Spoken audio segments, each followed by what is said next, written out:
Nobody that I know of in my field uses the so-called scientific method. In our field, it's by the seat of your pants. It's leaps of logic. It's guesswork.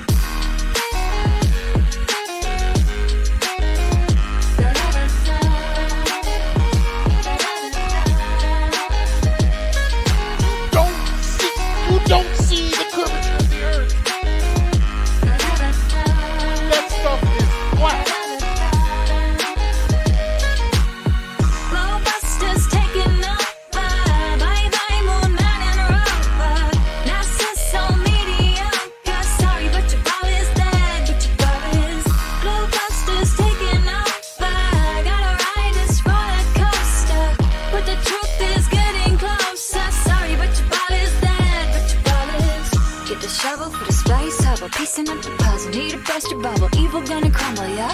Sit down and be humble. Got the ball, you better fumble. You'll get mad, cause at this fight I'm about your uncle. And then they call me the liar. I mean, it's absolutely unbelievable the pathetic techniques that they have to use to prove their heliocentric model. Vibes at the president, Jeran got the evidence. Arrow slaying Jesuits and Zack is evident. That the earth electric and it's resonant. Your resident is heavens and I hope to settle in like some sediment. If we so wrong, why they lying to discredit it? That's not too intelligent. That's a guy, not an in court, but we ain't really in the settlement. It's time to awaken from the pseudoscience sedatives. GLOBEBUSTERs taking over. Bye bye moonlight and rover.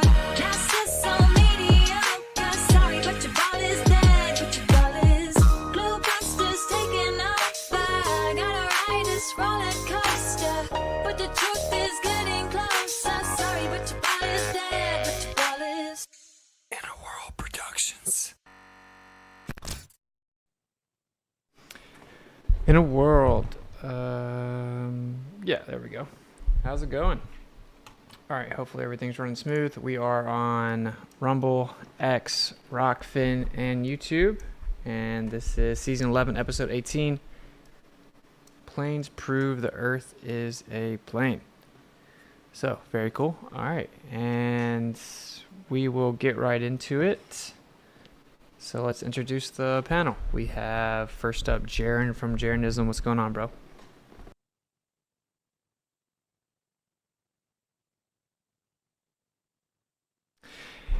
First up, we have Zack from Good Times for All. How's it going, bro?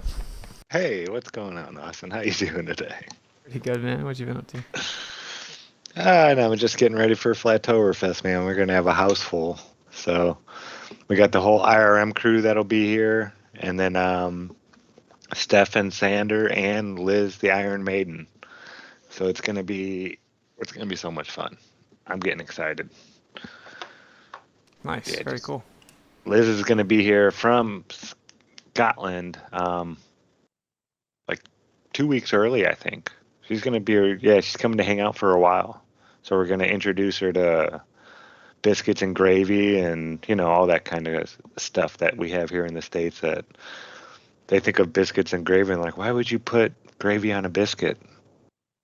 Because biscuits are different over there. More like a cookie. You introduce her to when people are welcomed in the show, and then you don't hear them. You tell them that they're on mute. Oh, I just assumed you stepped away or something. What's going on, bro? We have Jeran from Jeranism. What's going on, bro? Same as I just said. Doing great. Thanks for your concern for me. Well, I wasn't concerned. No, when you asked how I was doing, that was the concern. Well, what's new with you, man? Nothing. Same old thing. Same old. Got a busy week ahead of me, so looking forward to today's show. Nice. AI thumbnail. I made the thumbnail, bro. But I used AI to make the dude stamping on the globe, yeah. I didn't think you made that part, yeah. Yeah, but Mad Mike follower, what a profound input, thank you. All right, so I think Eru may jump on, we'll see. So don't hold your breath. He was here. Yeah. But I think this is pretty cool. It's funny. I went to look up a video real quick, and I saw that I guess Taboo had posted yesterday something about an F-16 pilot says Earth's flat. I think it's the same guy from back in the day, and he just shortened it. But what I want to do is I want to show you guys something. This is so obvious.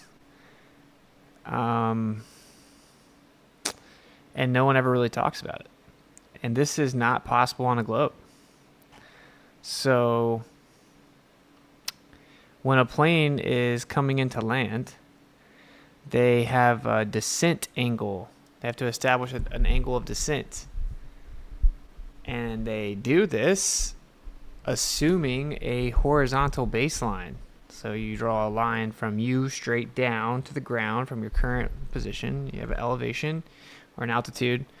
Then you draw a straight line out, and that's how you get the angle at which you're going to descend so that you can land. And you do this many miles out. Obviously, it would not be the same if that baseline wasn't horizontal. You'd have a different angle. So I find this fascinating. And then we have another video by Man of Stone who I think he broke this down back in the day. And I think it's a little math heavy, so it's all good. We'll play this video. Hopefully it won't be too too dense. We're flying. But you guys can get an idea of it. And Eru will be with us shortly, I believe.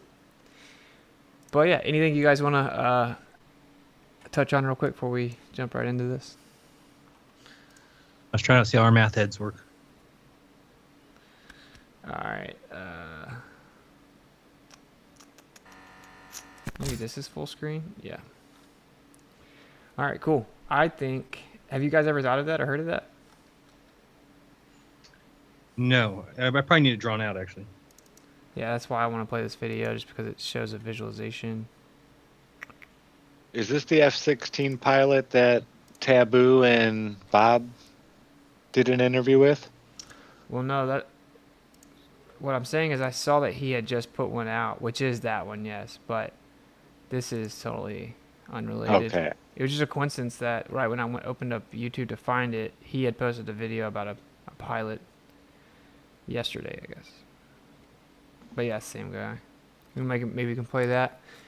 Obviously, I think that people, I will just say this, I think a lot of people need to watch how they phrase. Let me do this. I think they need to watch how they phrase it, whenever they talk about planes and flat Earth. That the specific values that they use sometime, I don't think are completely correct, and it's not even really required.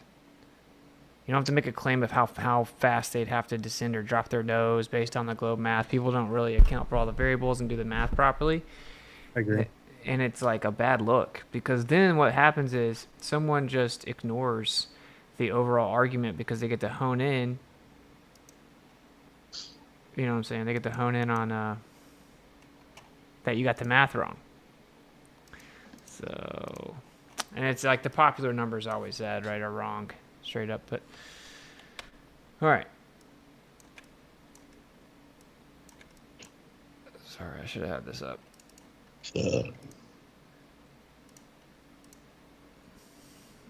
Okay. And I don't think obviously you don't have to fully understand the math anyway. The concept's very simple. Like, you'll see. All right. I do think it's funny. It's always the same thing. Anytime that something has to work, or people will die, the Earth is flat. So, pretty interesting. All right, here we go. Let's play it. Hopefully, you guys. Let me share for you.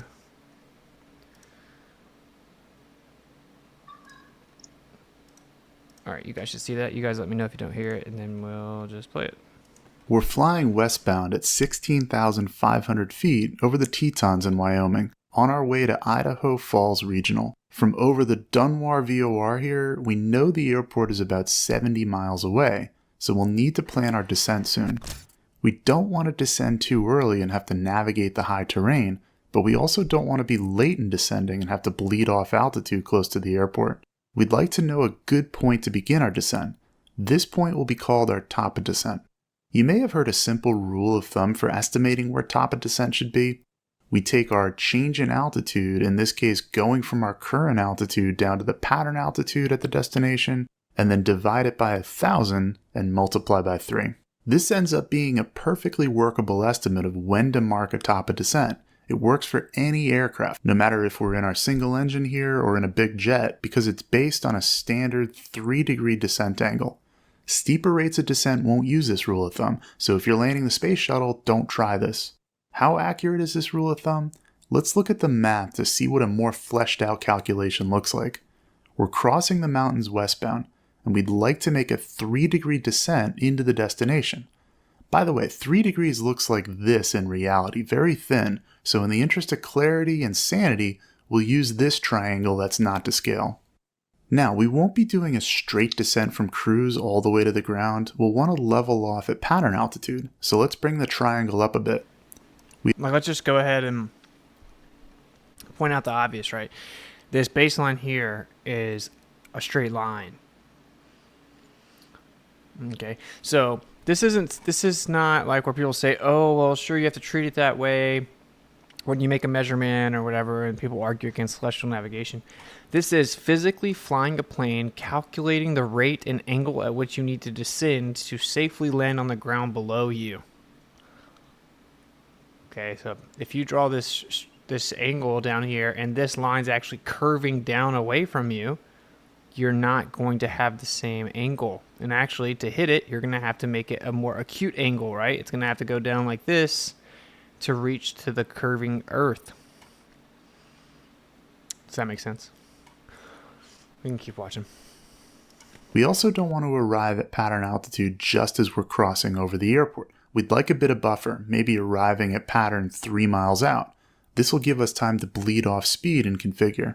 If you're in a heavier, faster aircraft, you may want to give yourself even more buffer. Let's do some calculations. The airport elevation at Idaho Falls is 4,744 feet. We'll add 1,000 to that to get the pattern altitude. We can confirm that this is the pattern altitude, by the way, in the chart supplement. So this is where we're going down to. Where we're starting from is 16,500 feet. The difference is 10,756. This is the length of this side of the triangle. Knowing this and the angle opposite this side is all we need to calculate the bottom side of the triangle. If you're trigonometry inclined, you take the cotangent of that 3-degree angle, then multiply by the length of the side. Or we can use an online trig calculator. Trigonometrically. Like this one on Carbide Depot and get the bottom side as 205,236 feet. So this is in feet. We need it in nautical miles. Let's divide it by the number of feet in 1 nautical mile, 6,076, to get 33.8. So if we bring these lengths up to our altitude and combine it so the 3-mile buffer is included, we get 36.8 nautical miles from the airport as our top of descent point. Let's do our much easier rule of thumb calculation to see how that compares. We need to drop from our cruise altitude of 16,500 feet to the pattern altitude of what will round down to 5,500 feet. This is around 11,000 feet of altitude loss. We take this 11,000 and divide by 1,000, just drop the last 3 zeros. Now multiply by 3. We have 33. Let's add that 3-mile buffer and we get 36 miles for top of descent. It's within 1 mile of our more accurate and harder to do calculation. So this gives us our top of descent point on that 3-degree glide path. But how do we actually fly a 3-degree descent? Remember, none of these calculations use speed or descent rate in any way. This calculation is a bit more straightforward, taking our distance at 36 miles and whatever ground speed we expect to fly in the descent, and then getting a descent rate from there. I'll spare us that math and just look at the rule of thumb we can use for our descent rate. Let's start with our ground speed. Our GPS is showing 180 knots. Now all we have to do is multiply by 5 to get 900 feet per minute. The other thing we can do is add a 0 and then divide this in half to get the same 900 feet per minute. Whatever's easiest for you in the cockpit. So that's our descent rate at this speed. Keep in mind that as we descend through different winds, we'll need to update our estimate a bit. The G1000 can make this task easy. Once we start our descent, if we've got our bottom altitude of 5,800 feet bugged, as we do here, the MFD can display an altitude intercept arc. This shows where we should join 5,800 feet at our current rate. We'd like to arrive there just in advance of the airport, so we can adjust our descent rate in feet per minute on the autopilot if needed to do so. There's an even easier way to compute and fly top of descent with the G1000. If we've got the destination programmed into the GPS, we can fly direct by pushing the D hard key on the PFD. If we scroll down to the altitude field, we can set our bottom altitude as 5,800 feet around the pattern altitude. We can even give ourselves an offset of 3 miles here too, and once we're set, can activate. Over on the MFD, on the flight plan page, what's happened is a top of descent point has been computed, shown here TOD. We have a vertical nav profile on the right, but it's given us a 2.5 degree angle, not the 3 we've planned. We can easily change that by pushing the FMS knob and scrolling to that and adjusting. Notice as we do that TOD point moves further away from our position. We're given both a time to TOD, 6.5 minutes, and a target descent rate, 900. And that's literally based on it being a flat line. The way that number updates is actually a linear calculation. 160, calculated off our current ground speed. Now, when we get within 1 minute of our top of descent, our vertical track comes alive on the PFD. Vertical track. We can use VNV mode on the autopilot to fly us down from the top of descent all the way to pattern altitude, 3 miles from the field. It's important we set our bottom altitude on the autopilot or this won't work, and we'll arm vertical path mode by pressing the VNV hard key. We have a more in-depth tutorial on VNV on the G1000 elsewhere on this channel, but once we reach top of descent, the autopilot will begin our step down for us. If we don't have this activated, we can still monitor our descent using that white selected altitude arc on the MFD. What if you don't have any G1000 capability? You can rely on that rule of thumb, just having to update your numbers a bit as you go. So you'll say that, for example, if we have 5,000 more feet to lose, drop the 3 zeros and multiply by 3, we should be at least 15 miles out from our target, or else we need to descend more quickly. Tricks like this will make arrival planning much easier and smoother. Obviously, you don't need all the high-octane math that we showed you outside of the easy rules of thumb, but if you appreciate having the hard details behind these quick and dirty tricks, and if knowing the background makes you more comfortable using them, you'll find that most of our content on Flight Insight is designed with you in mind. Okay, and just so you know, so everyone knows, they actually sometimes calculate their angle of descent 200 nautical miles out and 150 miles out. Okay, so think about the difference in a horizontal straight line over a flat Earth and the globe Earth over 150, 200 miles. That bottom line that we saw, let me just go back so everyone can see it. This right here, this is totally different on a globe. This is curved. So you need to stretch this out 200 miles. The Earth is going to be way down here. So you're going to calculate your angle, and you're not going to be able to land, which means you're going to miss the airport by a lot, actually. By a lot, yeah. This is done every day, all day, every time someone's ever flown a plane. It works every single time. The fact that you do the calculation, you can do the calculation as far out as you want. You can do it 200 miles out. And normally it's correlative to altitude, right? So they know a safe rate of descent based on how high they are. So they normally wait till they get to a certain altitude to begin to descend. So every time it works, it's literal physical proof that the ground is not curving underneath the plane. Yeah, it couldn't be. The math wouldn't work. That's right. Very nice. Menace Stone breaks down and pulled the data from some of the people that he knows. They gave him the data of the plane. They kept up with it in a couple of flights after he talked to them. And all the data comes back and shows the same exact thing, that the actual data that's read back from the plane literally shows it's descending over a plane, over a flat plane. So it's even Yeah, I wouldn't doubt that most pilots are flat earthers now. I'm sure they get asked so much, and they all talk. They have their little circle. There's been way too many videos of pilots being like, yeah, it's pretty flat and stationary when we're flying. Well, who is that one lady you guys had on years ago? She came on to GLOBEBUSTERS and did an interview, and then she was grounded. Or was I it don't- Mark Hey. Sargent? No, it was this one, but it was GLOBEBUSTERS, but I don't remember her name. She was like Swedish or something, or Yeah. She flew the big ones, like the passenger planes. And Yeah, she got grounded like the next day. It was crazy. yeah, she had to try to get us to remove all the references to her name and everything. She got pretty busted. Shouldn't be surprising. I mean, they can't have people out saying that stuff. Yeah. It's just funny, like people say, like when you bring this up, people say stuff like, "No pilot." Where in the domain world- dreams go to die. No one in the All right. world, no pilot in the world thinks that the Earth is flat. It's like, dude, I personally know many. You know, like personally, it's such a cope. But yeah, so Or and they I just think deny. this is a very- Somebody does come out and say it, they're like, "Well, that's not really a pilot." Yeah, it's like whatever. This is a very quick, easy to understand and convey proof.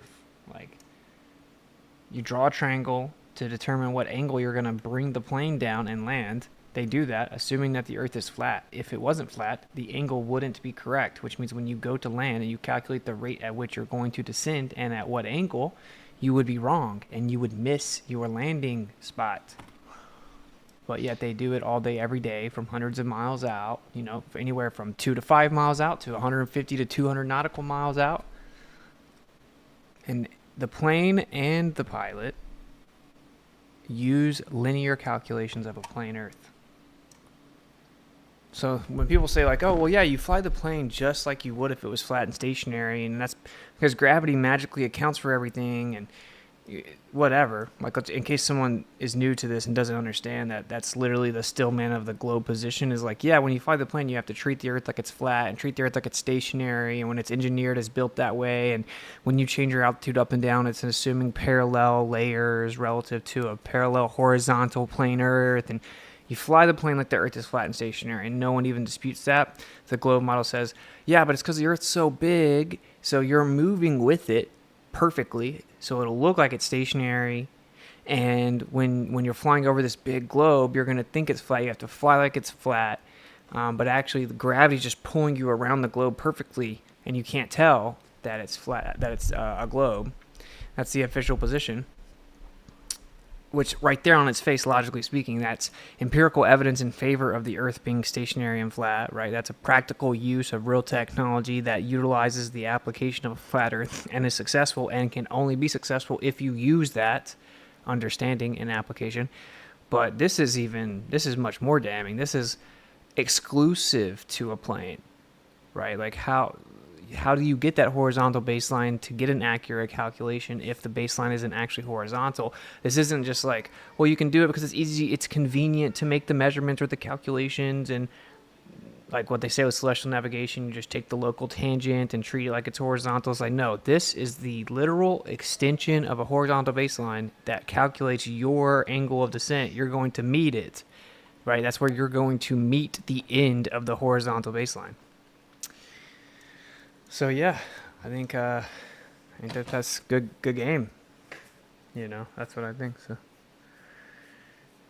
anyway, Yeah, I can't find her last name. Her first name was Lydia. That's correct. Yeah, I don't remember last name either. It's hard to pronounce something.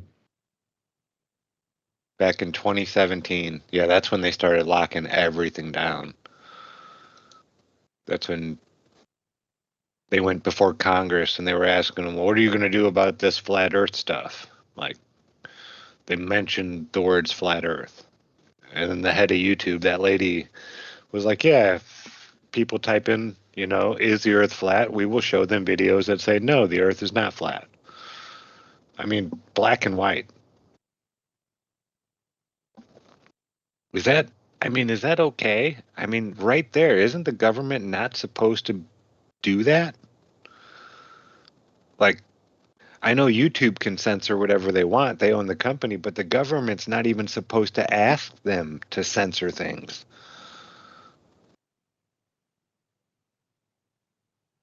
It just sounds like blows you're my saying mind. that as if the government is like really concerned with following the rules. I know, it's just so blatant. It's crazy.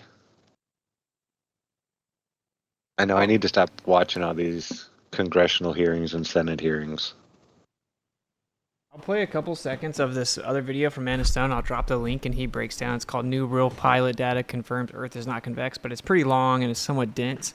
I'll play a little bit of it so you guys get an idea of it. I think it's interesting. This is it's in the same vein here. Let me,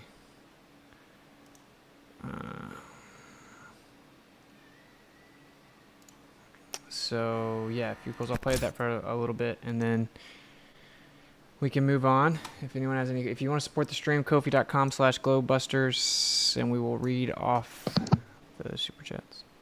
Yeah, over on Rockfin, we got Plum Level Square Bear tipped $5. Says he's got 5 on it. I love that. Do you remember that old song, Jeran? Oh, of course, Loonies. Come on. Loonies, yeah. Me and my buddy used to jam that stuff. Then there's another tip from Chris, $20. It's got a long question about Creator. I figure we can cover that one at the end. It's for you, Jeran. Okay. All right, I'm going to play this for a few minutes. Sick of being silenced? The $10,000 no shadow banning guarantee. Join the platform that supports your voice. That's playing for you guys, right? Yes. 2 years ago, I told a story about Eric and Derek. They had a bonkers idea that bringing a level on board a jet would tell you something about the curvature, or lack thereof, of the surface of the Earth. They made a wacky assertion about pilots having to constantly lower the nose of the craft in order to avoid constantly gaining altitude due to curvature, if there was the rate of curvature asserted by the Globies. Sorry, boys, I have to push the nose down to deal with the curve. What are you talking about? Guys, we're going 500 fucking miles per hour. There's 8 inches per mile squared down there. I have to buckle this thing down a couple hundred feet, in a fraction of a second. So I put together a detailed response. Early on, I took a quick stroll through the basics of aerodynamics and the angles involved during flight. I guess I wasn't clear on one particular point in part 1, so I'll give it another shot with preference for brevity. Once up to cruising speed and altitude, a plane does not trim its nose downward in order to fly at constant altitude. There are other ways to reduce lift coming from the wings. How about just dropping the engine power? If a speedboat out on a lake is towing a couple of 100 pounds of bricks on skis, and the boater decides to stop, what happens to the bricks? Same with a plane. 2 years ago, I also covered the broader points of electronic navigation and ground-assisted guidance.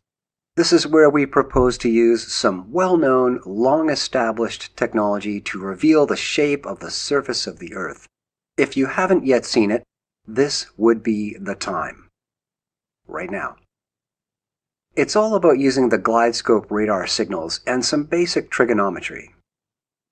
After plugging the test scenario into my flight simulator, we found that the numbers coming out of it were nowhere near any of the expected figures.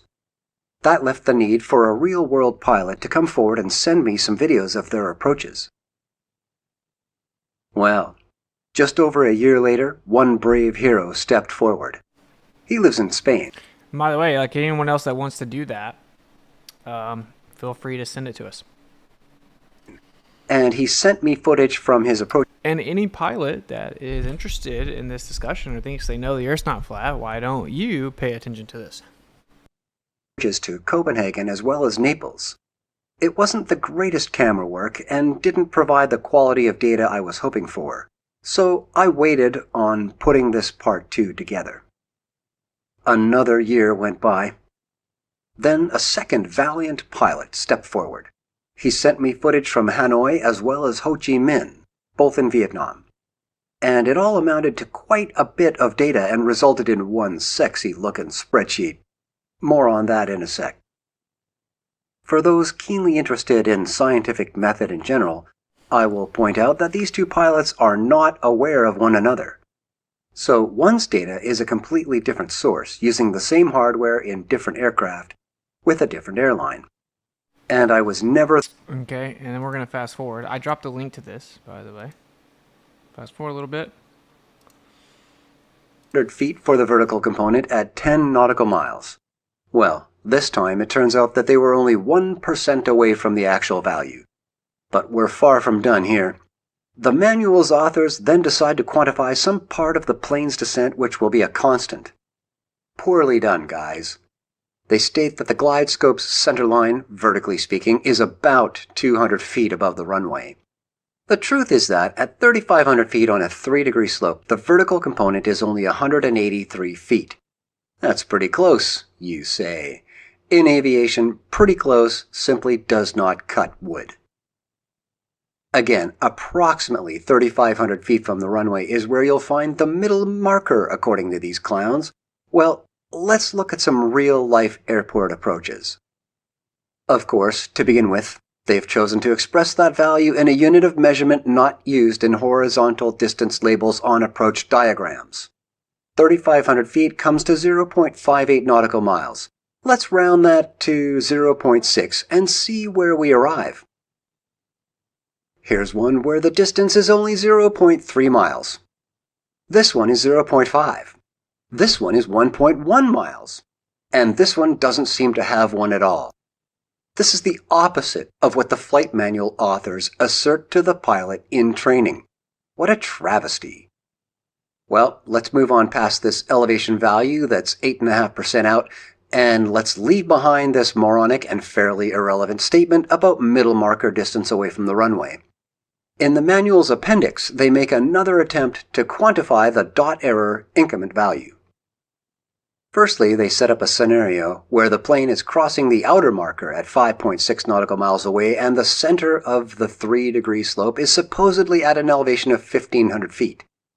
Then they show first and second dot error values of 210 and 420. Okay, like I said, this is very dense. We'll move over here towards the end a little bit. And I'll drop the link to anyone that wants to check it out. We'll watch a couple more minutes here at the end. Yeah, it looks like he went way in depth with this. Yeah. Just still waiting on a rebuttal. While one full dot below the center of the glide path. That's quite the clip at such a low elevation. And I think we're seeing precisely that in our imprecise altimeter readings. But this is all splitting hairs. Hairs? Hairs. 6 approaches later, we haven't seen a single confidently acquired data point from the expected figure anywhere near 10 miles away from the runway. I am elated to be able to tell you that I'm about to deliver. Or rather, pilot number 2 is. Fasten your safety belt, space campers. Speaking of readings at better than 10 nautical miles away from the runway, now that we've got a solid reading from 10.7 miles away, just how much farther out is it possible to catch the glide path's signals? Feast your eyes, ladies and gentlemen, globies and flirts alike. Here he is, intercepting the HCM runway localizer radar at a staggering 130 nautical miles out from the airport. The radar scale on the right only shows the next 80 miles, because that scale shows everything he'll come across for the next 5 minutes. But we don't see the glide scope diamond, just the localizer arrow to the extreme left showing us that he's yet to cross the center line on the runway heading from his position. Looks like he's got to get a little closer. He is, after all, 36,000 feet above ground. He manages to pick up the glide scope radar at 59 miles away. Now you can see the first few yards of the runway location on the radar screen poking through the 60-mile line, at a heading of roughly 240 degrees from his current position. You can also see that he's already set up the autopilot heading of 250 for hitting the runway, just under 15,000 feet up. And this is the moneymaker, right on the glide path at 35 nautical miles away from the runway. And Pinky is right on the line. A nice slow rate of descent on the reading, less than half of the feet per minute rate when following the slope of the glide path itself.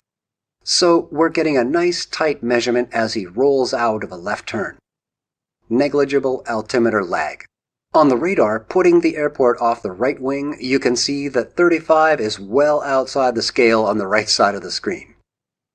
Putting 11,020 into the original equation, along with the 35 nautical miles, we arrive at 2.97 degrees.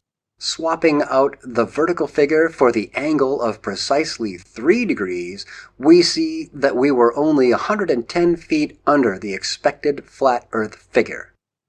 We missed the bullseye by a single percentage point. And that could be very well attributed to the old altimeter's recovery time at 300 feet per minute. For reference, the Globey curvature added figure is more than 1,000 feet above.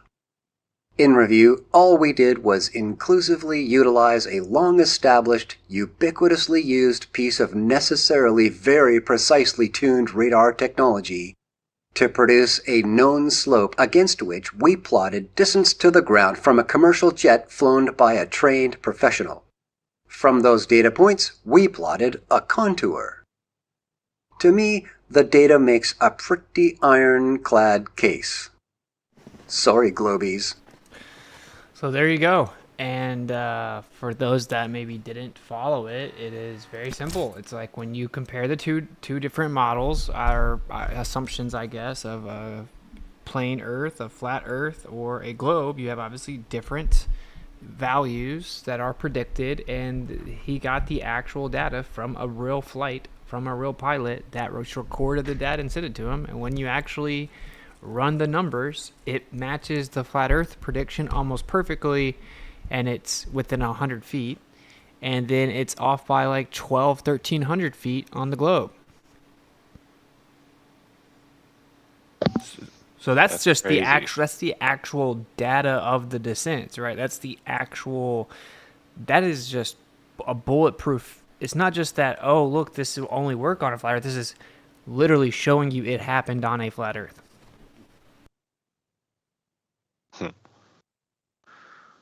Yeah, it's showing a flat Earth. That's man. Yeah, that's another nail in the coffin right there. Yeah. And this happens all day, every day, all over the world. So we need really just get lots of pilots to do this. Would be cool to record their descent. That would be. You don't have to give your name or anything like that. I mean, it'll be obvious. You're in a cockpit there, yeah. If you did this, assuming the Earth's a globe, you would die. So, like you said, like we covered in that one episode, all the manuals, when it has to do with life or death, they all say treat it as flat and motionless. All of them. it's like let's ask a question. Think logically. Say that the Earth, hypothetically, were flat, and everyone was told it's a globe, and a bunch of people believe it's a globe. What would be some of the signs that would arise that you would expect to see if that were the case? There would be certain situations where, like, flat Earth adjustments would be required. There'd be certain things. So, I don't know, like all engineering, when you build anything over long distances. In World War II, when Britain turned down certain technology because they said that the curvature of the Earth is going to block it, but then Germany uses it and successfully blows up their plant from 450 yards away by intersecting two radio signals from almost 500 miles away. Well, that's a wartime decision, a wartime technology. That's one of those times you would expect.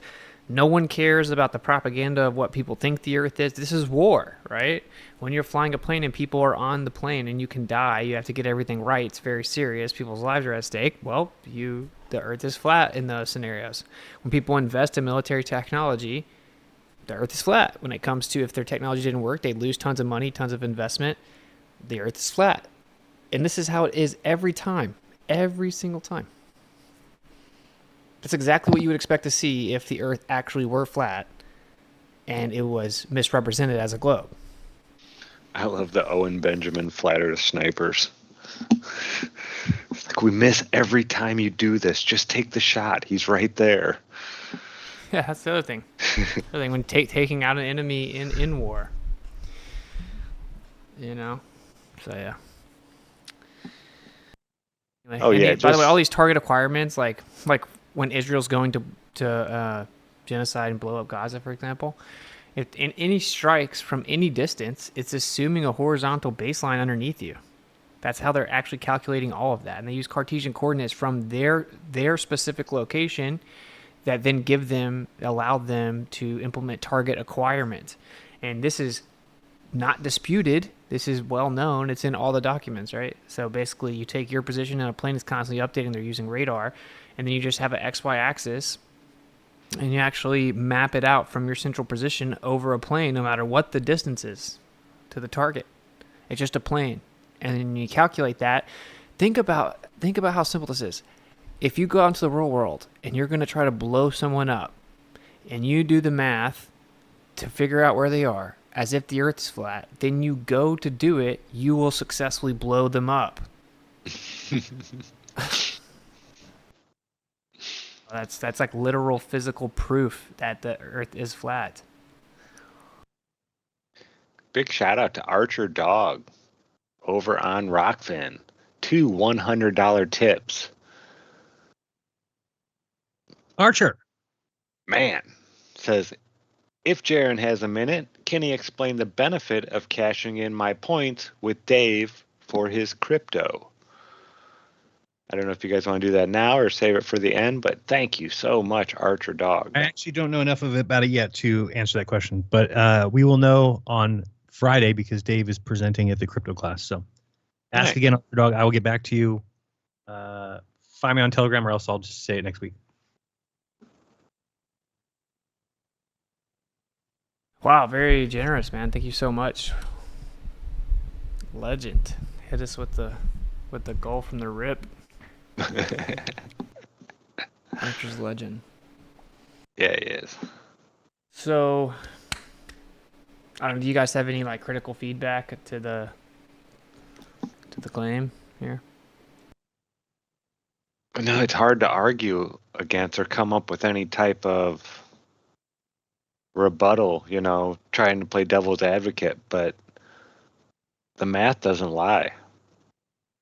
It's not like you're using objects that we don't know how far away they are, how big they are. It's not like using celestial navigation in the stars where they can just say, oh, it's because it's trillions of miles away. That's what makes it look like none of it's moving or that the angle isn't changing that much.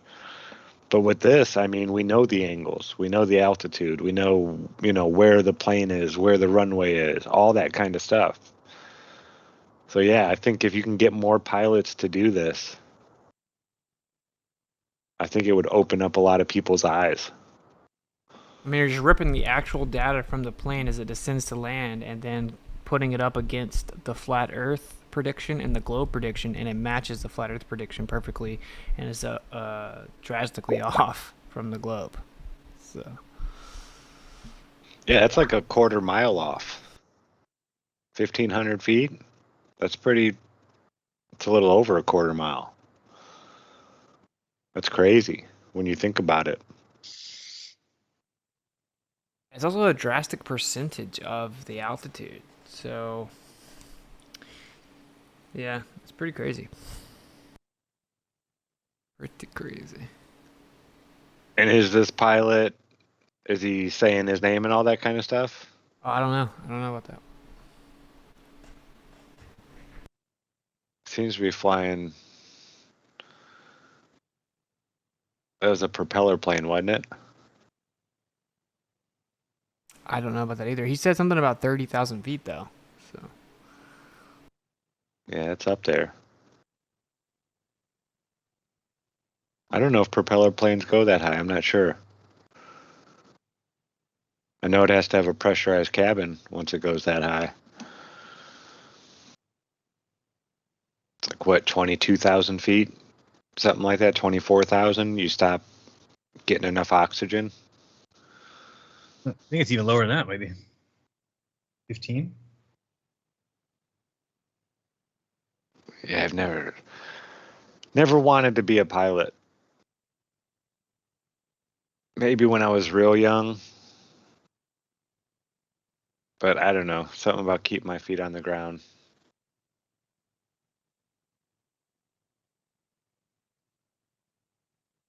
You're gonna be flying here pretty soon. Oh, if anybody's looking for rooms for Flattoberfest, I know somebody has 2 extra rooms at the Marriott. Friday, Saturday, or Thursday, Friday, Saturday, maybe, or Friday, Saturday, Sunday. I think it's Friday, Saturday, Sunday. You can get a hold of me at z_9@gmail. If you're interested. I think they're like $150 a night, something like that. But he had 2 people cancel on him. He got a block of rooms, and he had 2 people cancel. He just doesn't want to eat the whole ticket, so he just asked me to ask around.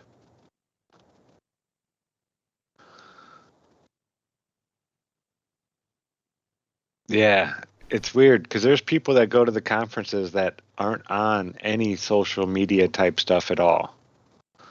Like, I've never met this guy on social media anywhere. He just asked me to be friends on Facebook so he could ask me this question.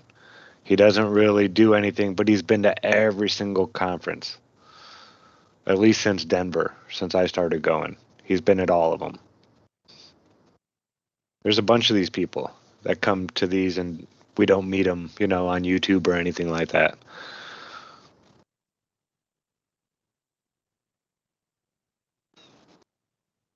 Any rumblings of a West Coast?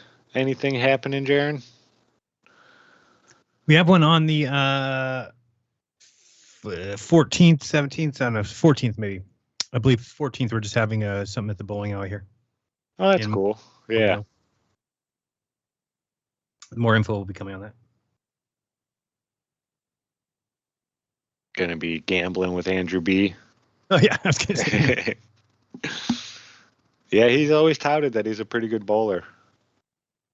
Yeah, that's a crazy claim though. I think he made. I don't know. We'll see. Yeah, you got it. I know a lot of bowlers, and it's not that easy to do what he's saying he can do. So we'll see. Should be fun. We haven't had much in the West Coast. A couple down south were great. Nothing really north that I remember much. Well, there was a Sacramento May 4th of a couple years ago. What did he say he could do? He says he can bowl a 240 with a house ball, which is the cheap bowling balls. How many tries does he get? How many? I'm gonna give him 5 games. I don't know, man. That's with a house ball. That's because the bowling ball is weighted. It's drilled for your fingers. I mean, there's a lot of things that make you a good bowler. Obviously, if you have your own ball, your own shoes, your fingers are drilled for you. Then I could see him throwing a 240, but not with a house ball in 5 games. We'll see. Maybe he'll shut me up.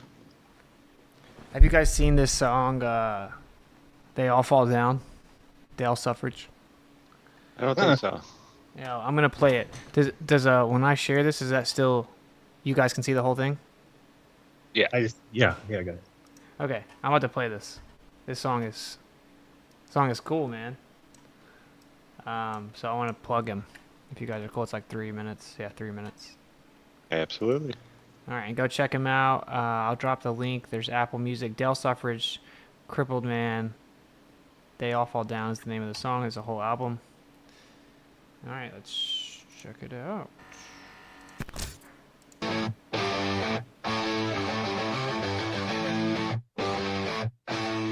I just got the inclination. You don't have the motivation. Stuck here in this tribulation. Hey, hey, hey, hey.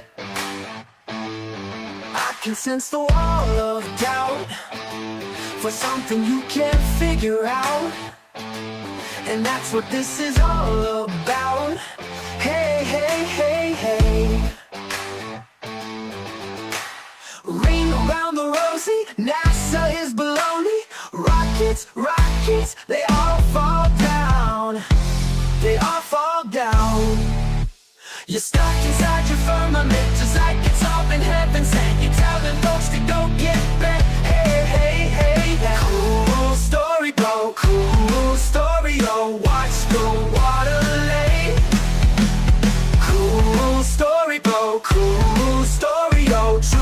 gets in the way. I can sense the wall of doubt for something you can't figure out, and that's what this is all about. Hey, hey, hey, hey. Ring around the rosy, NASA is baloney. Rockets, rockets, they all fall down. They all fall down. You're stuck inside your firmament, just like it's open heaven sent. You tell the folks to go get bent. Hey, hey, hey, I just got the inclination. You don't have the motivation. Stuck here in this tribulation. Hey, hey, hey, hey. Cool story, bro. Cool story, oh. Watch the water lay. Cool story, bro. Cool story, oh. Truth gets in the way.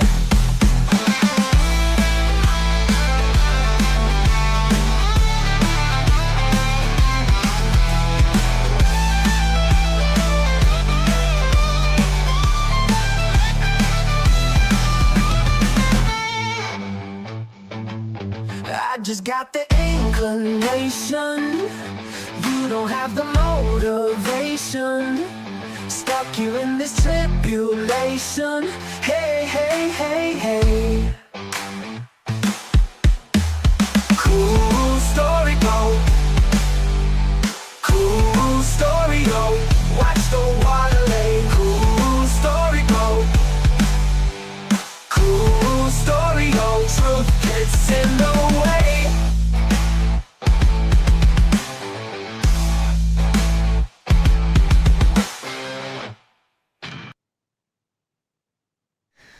Nice, nice. Never heard that guy before. Yeah, I don't know any of the specifics about it really, but I thought it was cool. Wow. Seems like, can you hear me, guys? Yeah, you're Barely. so low. Guys? Barely. Hello, hello. Hey. There he is. And now? Okay, man, what a nightmare. Woo! Windows drivers, you never know when it's going to, you know, reach it, that moment. Sorry for the mega delay, but great song. Yeah, I like it. How you been, bro? But it was made for a human or for the AI? I don't know. From my understanding, it's the guy that made the song. Ah, okay, because lately I was receiving like 5 or 6 soundtracks made by artificial intelligence, and sounds amazing. You know, you have the solo guitar, you have everything like this. You just type the topic, flat earth, it's good from now, and there are amazing songs. Yeah. Yeah, I mean, maybe that's what it is. I don't know. There's a couple things in the video I don't seemed like agree it with. was edited by a human. The video was in made by my a human opinion. for sure. Yeah, that was really well done. So, Iru, man, you got anything you want to hit us with? Well, now I have something, but I restart Windows, so I mean reset all Windows. That is why I have problem with my microphone driver.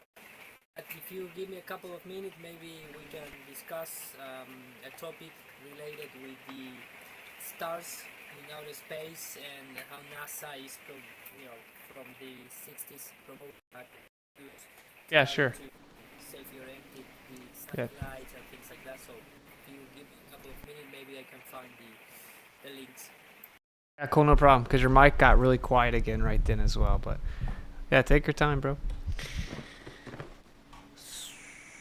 Someone, let's see here. Someone sent something. Did they? Yeah.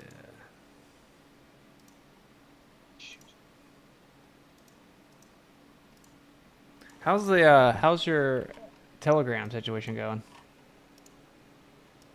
Really well so far. I mean, I don't have a ton of people, but we've got a nice group. I think about 125 people. But I mean, you just like how it all is working. Yeah, I mean everything's just kept there, so it's pretty easy. It does all the management for me as far as booting people who don't pay, and then letting those have access who do. So I'm going to add a podcast starting tomorrow that I'm going to be doing on Mondays. It's going to go out to VIPs and Rockman only, so it's going to be kind of cool to be able to run it through there.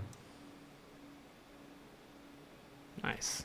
Yeah, I started talking about the group that shall not be named, I guess, and my subscription started getting attacked.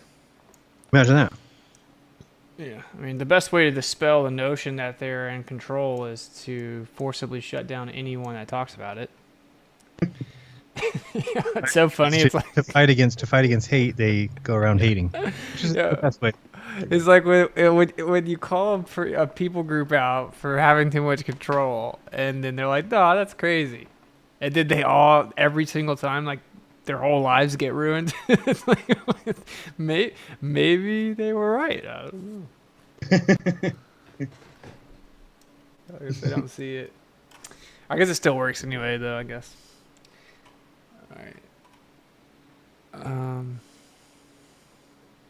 So someone sent a super chat, and it says, "Would love to see my Great Space Deception instrumental video play sometime. I was on board within minutes of looking into this.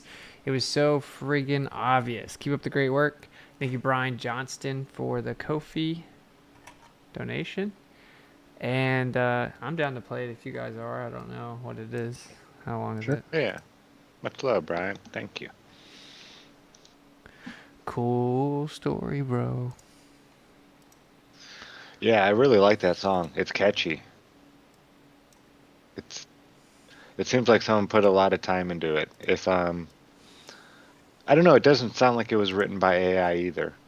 The more songs I'm hearing done by AI, you can kind of get an ear for it almost. Maybe.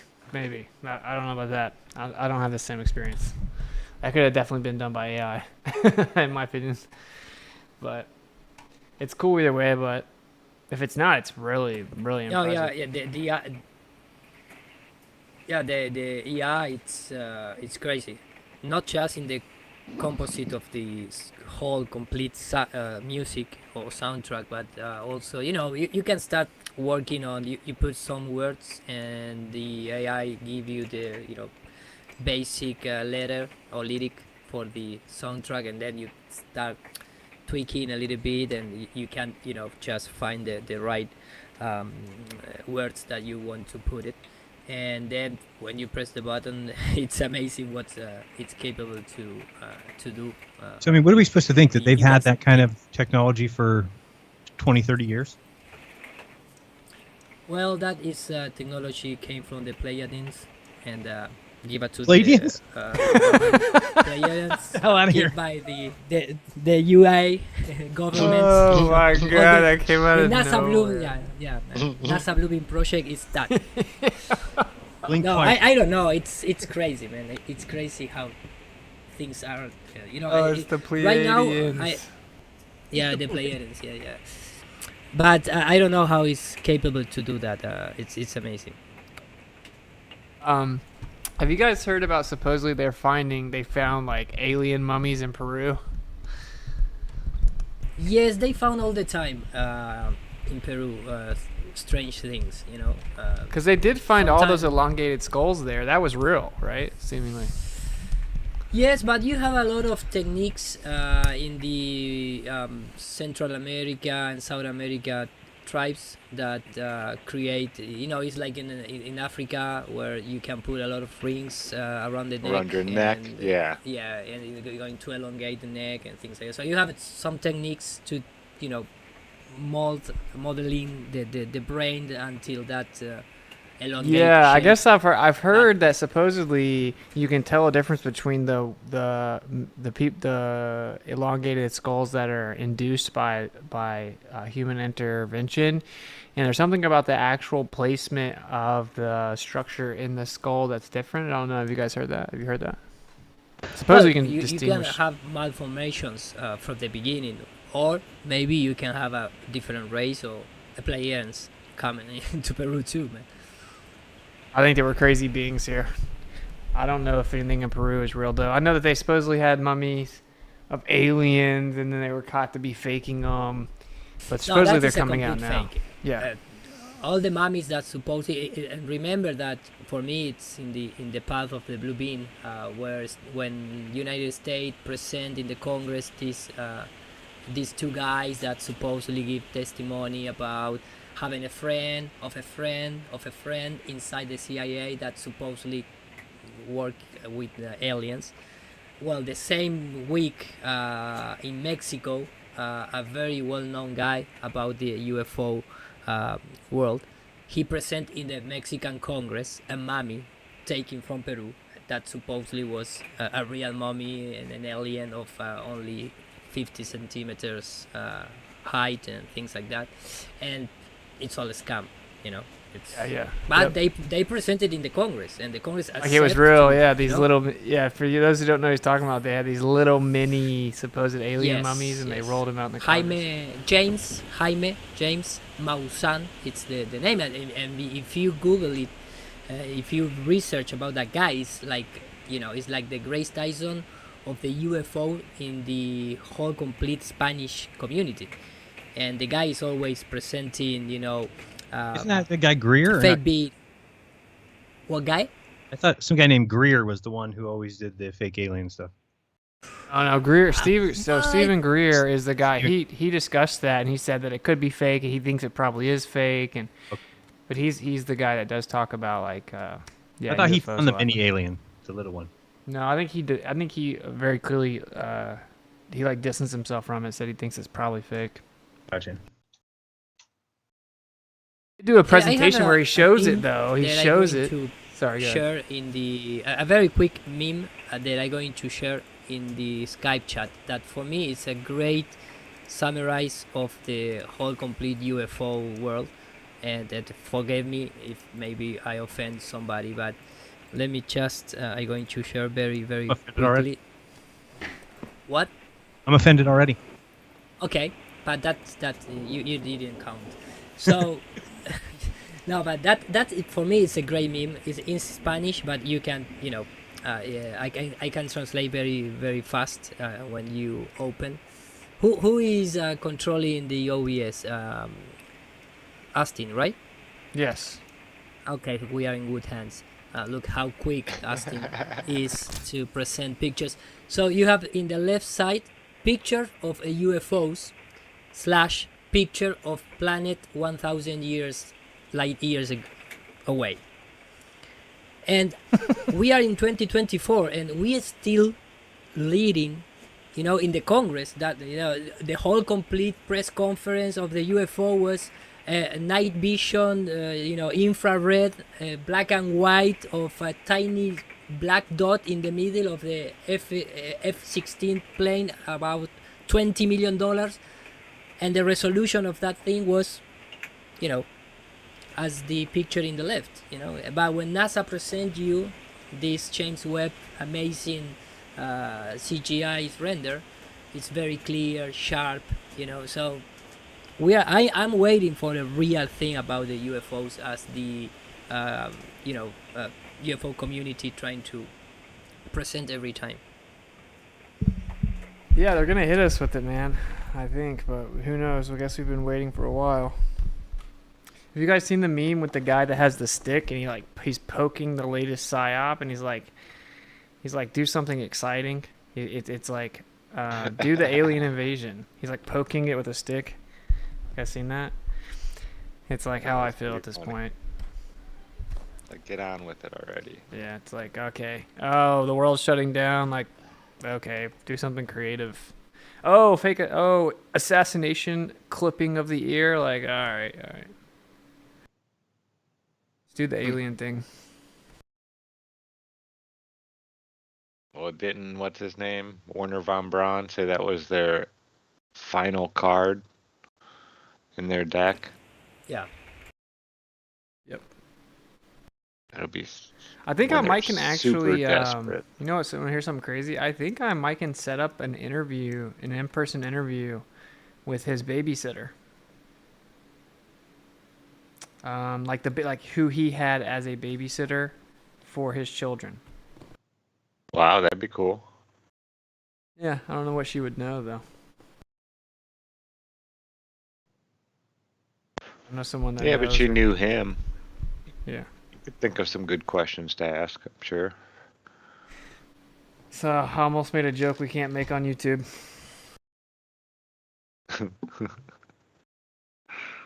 Don't be shy. Go ahead. Oh, trust me, we cannot make the joke on YouTube. Okay.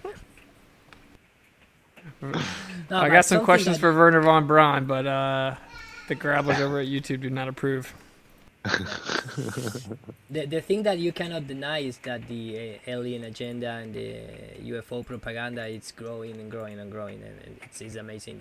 You can't, every corner that you look around, it's there. I mean, especially for childs, and especially in movies, in toys, they changed the topic. Maybe 4 years ago was the war.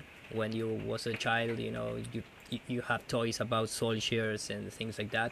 And now everything is an astronaut, a dinosaur, and UFO, an alien, or maybe a Marvel character, but which is the same because it's an outer space toy. So you have this that for me, maybe in 3-4 generations, we are going to be so brainwashed with the UFO thing that maybe in the past the guys from with the religion was brainwashing. That you are going to wait the Messiah, but coming, specifically for the Pleiades. It's just a matter of time. Stop it, Miro. You really think the Pleiades are going to come into play here soon? Well, man, but the Pleiades is or Pleiadians. I don't know how to pronounce. Sorry for that, but in the Spanish community, it's crazy how they name all the time. You have even books saying that Jesus came from the Pleiades, and Oh my goodness. oh man, no, you have books, really books from well-known people in the Spanish community, in the sense of A long trip for alternative him to get there, information. isn't What? I think it's a long trip for Jesus to get here from there. Well, but if you have the means, if Alright. you have the, if you can space warp, you Right, can you just bet time and stick it in this, how you call this sound or with the half with second, the, a snap of a fingers. Snap of a yes, fingers. yeah, exactly. You have at the snap of a finger. There you go. Yeah. 28,000 years if you have to go 100,000 miles per hour, but It's nothing, snap man. of a finger if you can do wormholes. That's true. Yeah, I'm trying to find. I am, at the same time that I'm talking with with the Pleiadians, I'm trying to find that video here on the NASA official website. Give me a couple of more minutes, and maybe I find it. The Pleiades have blonde hair, blue eyes. Well, that is a new type of Pleiadians because this I assume is made by AI. If you go back in time, it was like this, but a very bad drawing. So trying to find an old picture, but yes, supposedly there are this type. There you have one in the left, at the left. Oh, yes. That one, yeah. That Oh, well, was maybe like they the need to go to first- Europe. Maybe we need some Well- Pleiadian aliens in Europe so it doesn't collapse. And Of course, from Peru, it's difficult to say this guy is from Peru. But maybe for Germany, well, maybe, yeah. Germans could use some white Pleiadians area. That's what I'm trying to say. Yes. Yeah, Yeah. exactly. You take what you can get at this point, alien or not. But yeah, that's pretty crazy that because like it appears like South America is really big on the alien thing, man. Especially Peru. Really big. Remember Bilu? Ira? Yeah. How can I forget Bilu, man? How could you forget in the bushes? In the bushes, running away. They caught him. They almost got him. No, that was an old time. And that's the guy that's the guy whose name is UFO. Yes. Remember? Yes. Ubaldo Oliveira. Yeah. Osvaldo Oliveira. Yeah, it was from the guys of the Concave Earth. Yes. Who did a pretty good documentary. Yeah. Okay. Yeah, but the only part that maybe screwed up was the Bilu. part. Yeah, the last 5 minutes just totally. last 5 minutes, Yeah, yeah, it was- it's like What? Taking it all to the to shed, you know. To the shitter. Wait, what part? The final Beelu 5 minutes. part, when they show Beelu in the bushes. Oh, Do you remember And that? they had some good Alright. arguments about measurements from Antarctica and with boats and yada. Yeah, they had had good some- arguments about measurements from a place no one can go to measure. Well, it was like supposedly from the military bases in Antarctica to military ships out in the ocean, something like that. They were doing and something the about military show the water's bending up. I'm sorry. I don't like it. But you guys see the meme? This is how I feel. Am I tripping feeling like this with the meme? Meme? This is the meme I was talking about. You guys seen this meme? So This meme sums up our world right now. This is literally how our society thinks now. Like you can put right here. You can put anything: assassination attempt, stolen election, lockdown. Like, you know, Dude, I think You too. they say what's her name's in the lead. Come on, how's that possible? I don't know. You could put election here though for sure. That is boring. Everyone's just like, do something crazy. It's not good. It's not good. We're totally primed to just breeze right through psyops, to where we're like primed for something crazy. doing it. Come on, doing it. That's great. I think it's so funny. Yeah, and that used to say coronavirus. So yeah, well, I don't know, man. I don't know what you guys think is gonna happen, but I think something's gonna happen. But I'm still waiting for the apocalypse from the old times. That never happened. That could be something amazing to record and streaming from YouTube. But the rest of the things, yeah, for me the next thing that is going to come is the CBDC. That is even. Oh yeah. It's already in the agenda. I mean, Lagarde, the president of the European Commission, Parliament, whatever, she said that to the end of 2025, all the countries has the need to present the final papers of how we're going to implement the CBDC. And if you type on the URL address CBDC Geo Tracker on Google, no, put it on Google better, because I cannot remember if it's .net or .com, but in the Just Google Google. search Yeah. Geo Tracker. Well, Geo Tracker. The second one. The second link down there, I think, is that is the official CBDC tracker. And when you point the mouse, you can have if that country is proof of concept, or is launched, or is in research, or was cancelled. Funny. In Peru was cancelled. Why? Because the players bring their own. Why do you keep saying it like it's so monetary real, dude? system, man. No, that red one is Peru. That is Kenya, and the other one is Peru. It's Peru. It's a player in monetary system, man. Much better than the CBDC. Come on. Oh, That is man. that's the real geo tracker of CBDCs, and this is of course linked with the European Commission, Fed, etc. So this is something that is coming. I don't know if the monkeypox is going to spread all over the place, but this is already spread all over the world. Don't you think another shutdown is definitely is an ideal Oh. catalyst? Well, I think they tested a little bit with this because remember that with the monkeypox, the OMS, the World Health Organization in English, they give a press conference saying, well, we have this, it's not an outbreak, but we have controlled it inside Africa, but be careful, blah, blah, blah.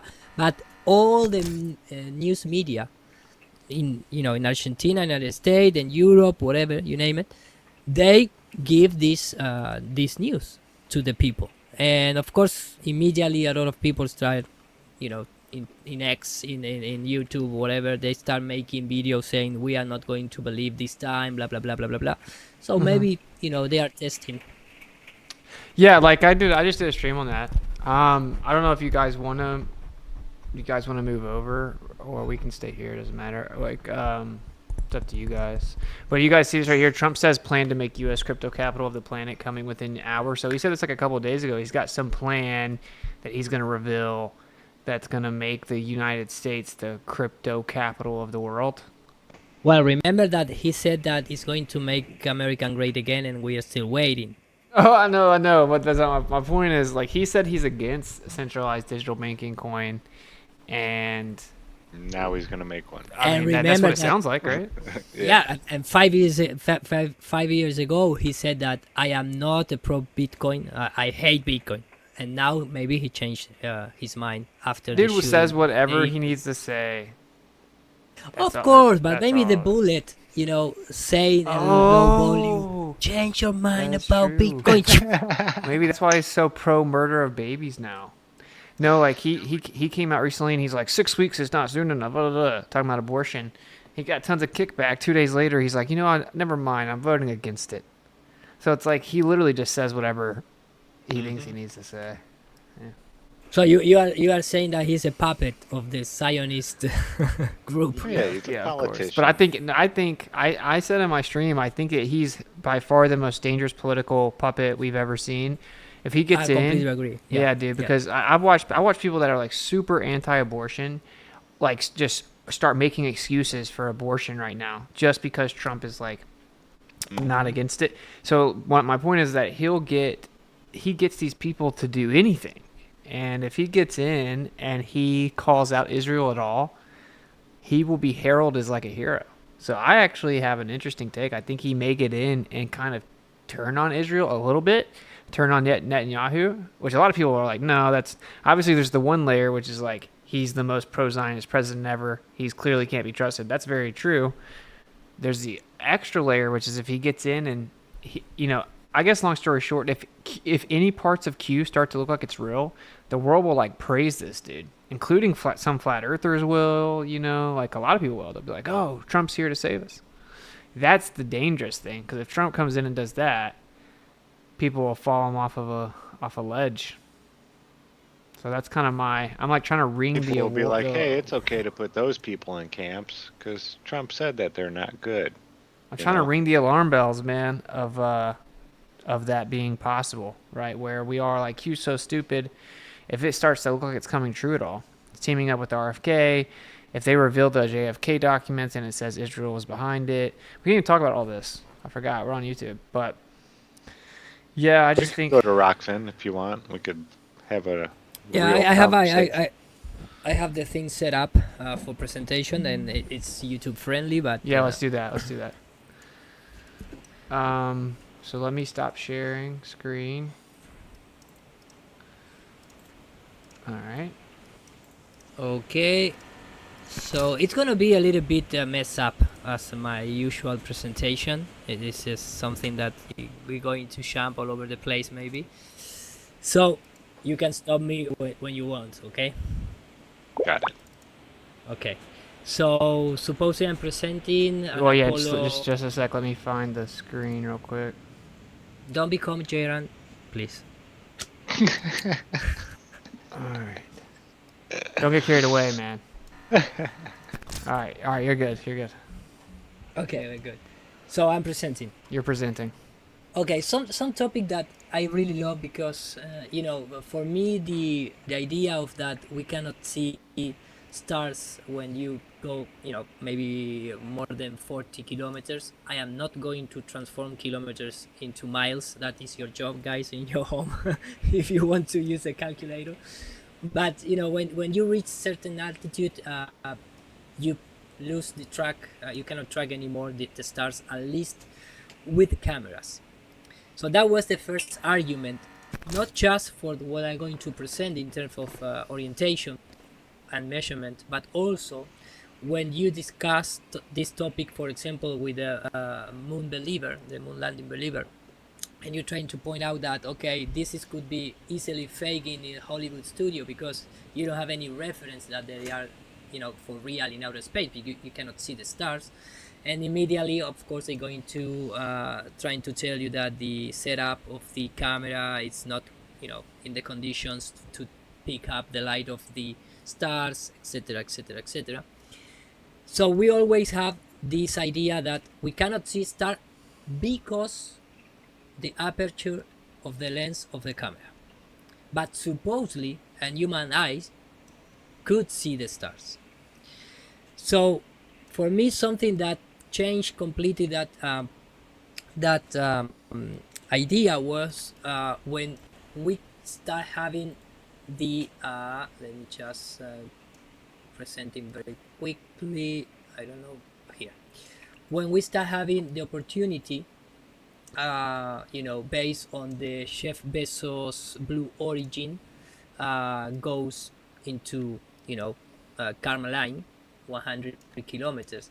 Everybody that went back to the Earth and start talking about what was the feeling to be up there, everyone said the same thing. It's something crazy because you cannot see the stars or the planet or the galaxy. You see completely black, and that is the eyes of a human being. It's not based on any camera. So if we are looking from the ground, when we look up into the sky, we can see thousands of million or trillion or quintillion stars every night. Why, when you go out in outer space, you cannot see anymore? So for me, that is very important because you lose completely the idea of time travel. For example, remember that for the science guy and the heliocentric guys and globe believers, they believe that the sky is like a time machine because you can start speculating about what happened 4, 5, 10 million years ago and the Big Bang and things like that. And you can hear the poetry when the Grace Tyson start talking about the time machine in the sky. I don't know if you are aware what I'm talking about. Yes. Okay. So what happened if you go up there and you cannot see the stars? Because the light is not traveling in the vacuum of space. There are not tiny photons reaching us in the condition that supposedly that they tell us that it's something like, if you go out of space, you can see stars, you can see planet, you can see everything. But the real thing is that nobody see anything. So I'm going to start presenting things. For example, let's clear the official position, because maybe some out there could think about, well, but if you go in the daylight, you cannot see it because it's the daylight and things like that. And they don't, comprehend that when you go out of space, it doesn't matter. The daylight is just an arbitrary concept. It's a relative concept. So I'm gonna play a little clip of the Grace Tyson in his amazing Star Talk show, talking about that the condition of the outer space and the stars. Okay. So that's why we have a blue sky. Nice. Now, it's also why you can't see stars in the daytime other than the sun. Well, it's not, oh, you can't see stars in the daytime because the sun is out. The reason why you can't see stars in the daytime is because the scattered blue light has rendered our atmosphere aglow. Nice. The atmosphere is glowing blue light.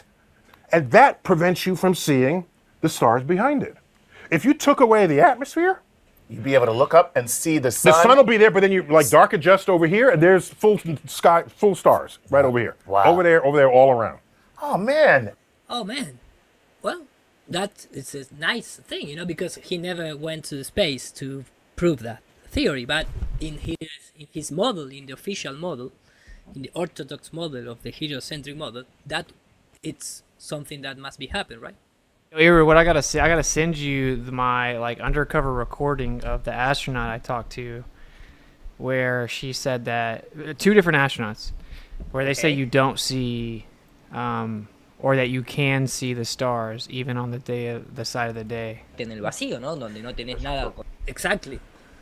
So we have the first, from an astrophysicist, very, very well known from everybody. He represents the official narrative in science, etc., etc. He said that, okay, we can see we can see stars in outer space. It doesn't matter if on the Earth is daylight or not. So then we have two of the greatest astronauts that the humanity ever met, right?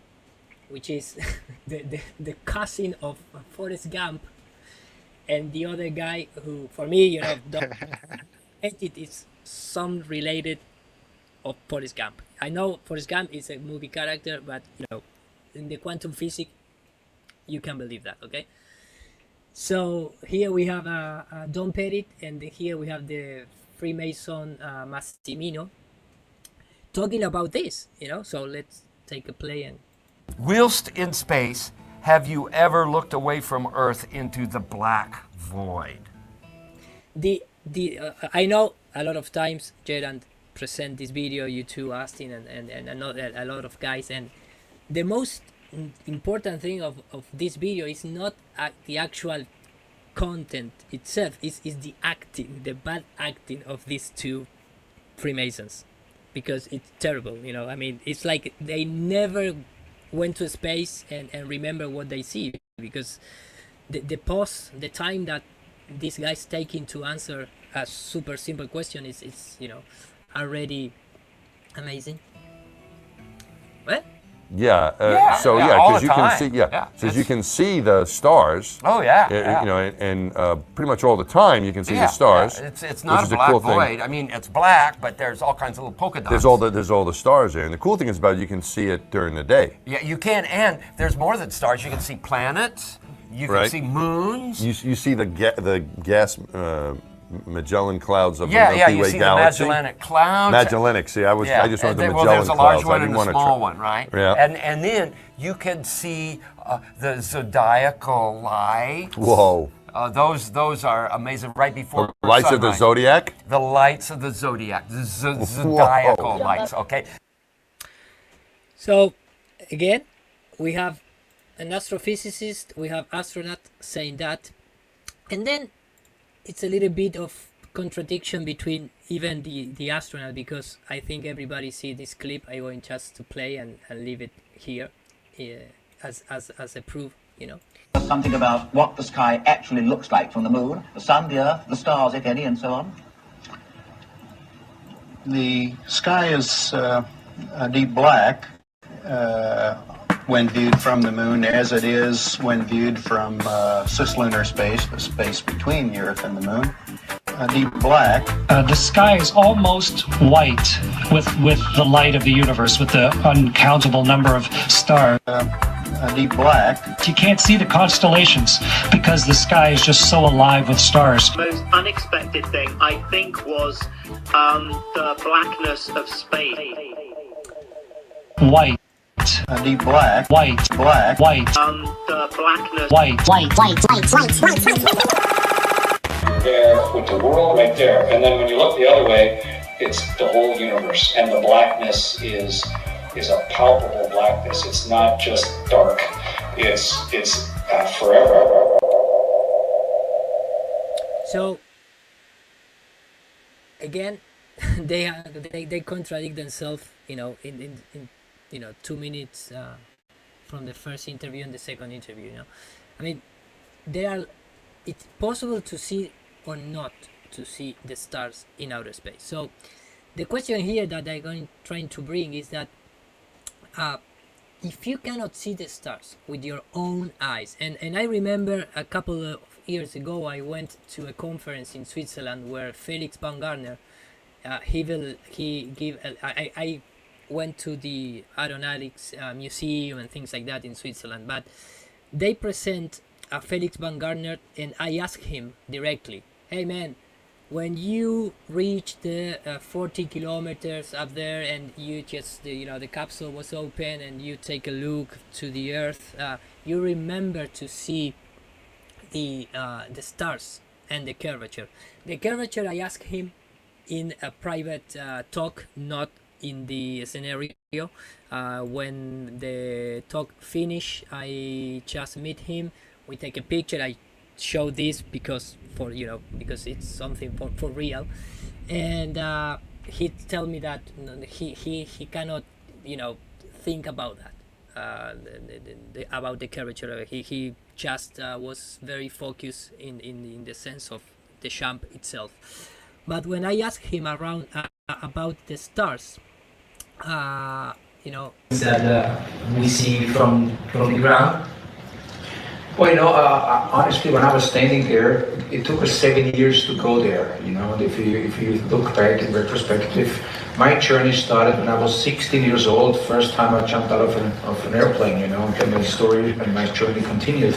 And once I was standing out there on the exterior step of the capsule, of course, I was trying to inhale that moment, you know, because we worked so hard to reach that point. And I looked at the sky, it was completely black, you know, and during daylight, which was very interesting, you know. So you cannot see the stars even at 40 kilometers. You cannot see the star in 100 kilometers. You know, William Schaffner, you know, as a witness, he told that. So if that is not possible, somebody explain me how it's possible to use a sextance in the space to self-orient it. You, the spaceship, or whatever you're gonna use. So let's just play this short clip.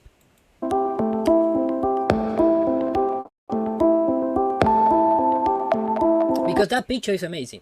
I mean, wow. But what are you looking? If you the background is completely black, you cannot see stars. So what are you looking for? Why you need a sextant in space?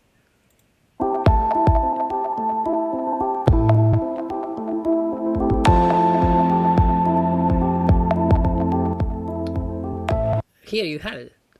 Could meet emergency navigation need for future spacecraft. Okay, sorry guys, are you still there? Because the silence is killing me. Yes, I'm listening. Yes, I've never even thought about this argument. No, because I am inside of a camper in the middle of the mountains, and I start thinking maybe I lose the connection, and the last 30 minutes of my life was worthless. Oh no, okay. I'm listening. Okay, so here you have celestial navigation tools called sextants. Were first used by sailors to detect Gemini missions conducted by NASA first sextants sight things from a spacecraft. So this has the first lie. Not just because the Gemini never went to outer space, of course, but if you want to keep that narrative and nobody can see stars in the outer space, why they going to use a sextants to orient with the, you know, respectively to the Earth and find the location to you know, whatever. So here you have a, for me at least, a really good point to say that a lot of things in space are fakes, not just because the aperture of the camera lens, but also because nobody can see with his own eyes. It doesn't matter the altitude, 40 kilometers, 100 kilometers, whatever. You cannot see. So this machine, for example, this guy pressing buttons, putting numbers, supposedly because he are looking directly into the outer space and say, oh, there is canopus, so I'm going to self-orient with my super sextants. It's a complete lie. This equipment is for looking his own ass, you know. It's not working like this. Or at least you need to present us the stars, or somebody that for real say, oh yes, when you go into outer space you can see the stars and you can see us even the astronauts told me that you can't see the stars when you're on the day side of the Earth. Well, if you cannot see the stars, why they going to take sextants to the ISS? No, I asked multiple times to make sure they're on the record saying it, because I knew the official story was you only don't see the stars. I'm trying to remember the way that they answered it. Both of them messed up though, based on the official story. Yeah. You know. And they go really much further than this, because right now they present this amazing story to use. They're going not just to use stars, but they're going to use the pulsars as a lighthouse in the open sea, for example. For centuries, sailors have traversed the seas with the help of a sextant and the stars. Now, a team led by scientists and engineers at NASA Goddard is taking navigation by the stars to a whole new level. Future spacecraft will have the capability to explore the vastness of space with unprecedented awareness of their own place in the galaxy. NASA's Sextant mission will demonstrate the use of pulsars, nature's stellar lighthouses, as navigational beacons. So, NASA Sextant missions. What a fantastic idea to steal money from the taxpayer, man. It sounds cool, bro. Sounds cool, bro. Nature's lighthouses. Of course, man.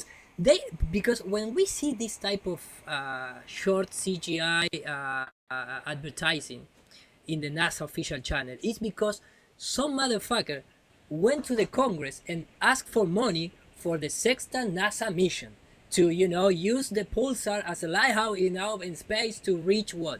Jupiter. To reach what? The Pleiadians. So yeah, let's get to the moon before we start working about lighthouses out in space. Let's actually travel somewhere again before we start throwing billions of dollars at more nonsense like this. So the complete narrative is of the stars that the Great Sky Zone of these two clowns are, you know, trying to brainwash people. It's completely go to the trash when you hear, you know, actual people that they really go 100 kilometers and look into the windows to the blackness of space and they see nothing.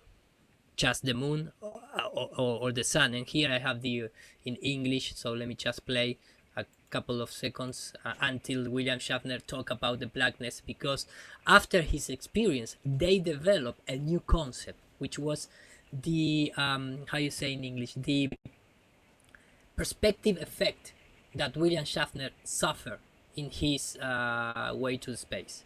So not the perspective effect that everybody is shocked when you realize that the Earth is flat and you can explain the horizon, how it works based on perspective. No, the perspective in terms of the sadness that this guy, you know, the blackness of space produced in his spirit. So let's take a play a little quick. Needs to see. Oh my God. It was unbelievable. Unbelievable. I mean, you know, the little things of weightlessness. But to see the blue color go whip by, and now you're staring into black. I mean, you know, the little things of weightlessness. But to see the blue color go whip by, and now you're staring into black. That's the thing.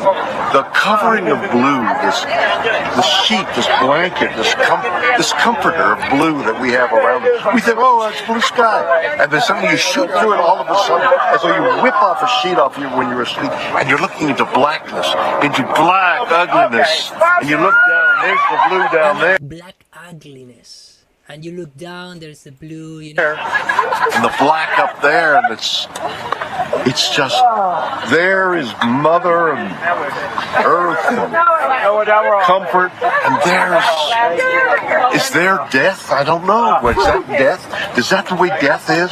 Whoop! And it's gone. Jeez. It was so moving to me. This experience has been something unbelievable. You see, yeah, you know... this part is important. Yeah, you know, the stars, the galaxy, but something that is not true. He's going to say that. Weightless, my stomach went up, and this is so weird. But not as weird as the covering of blue. This is what I never expected. Oh, it's one thing to say, oh, the sky and the thing and the fragile. It's all true. But what isn't true, what is unknown until you do it, is there's this pillow, there's this soft blue. Look at the beauty of that color. And it's so thin. And you're through it in an instant. It's what a... How thick is it? We know.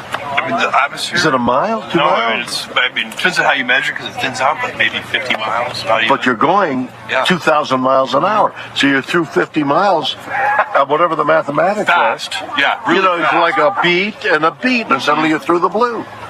And you're into black, and you're into, you know, it's mysterious and galaxies and things, but what you see is black. Black. So there you have this article in all over the media. This is from Argentinian press media, but they replicate all over the place. He traveled to space and felt an overwhelming sadness. What is the perspective effect that William Shatner suffered? They trying to deceive you about, you know, deviate about the idea of the space is dark. But the real thing is that the space is dark. So if the space is dark, you cannot use stars to orient anything.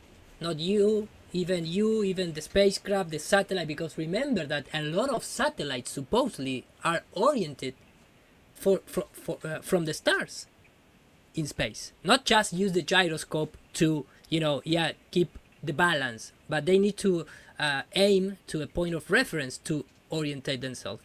And supposedly they are looking into stars with an optical regular camera. So again, I mean, it's the house of cards, you know, for me, when you address this topic in a lot of sense, not the complete whole heliocentric model, but at least a lot of things. And some to finalize this presentation, I always like to put this short clip of Eric Dollar talking about what happened when you cannot see the stars in the outer space. There's no fusion in the sun. They don't know how the sun works. It's a transformer. Transforms from some other dimension. It's not burning anything. It doesn't have to. It's a converter. Of what? I don't know. Nobody knows. But that's what it does. That's the only thing it can do because that's how everything works. So the sun is not visible in outer space. Not in free space. It's only invisible when gross matter becomes involved, like the Earth's atmosphere and envelope and the surface of the moon or whatever. That makes the light. So that means there's no time delay. So the whole time delay thing is meaningless. It doesn't take light years. There are no light years because there's no light. So that means that the light you see from the distant stars isn't 4 million years old. It could be only minutes old. It could be instantaneous. All the theories collapse when you can't see the stars in outer space.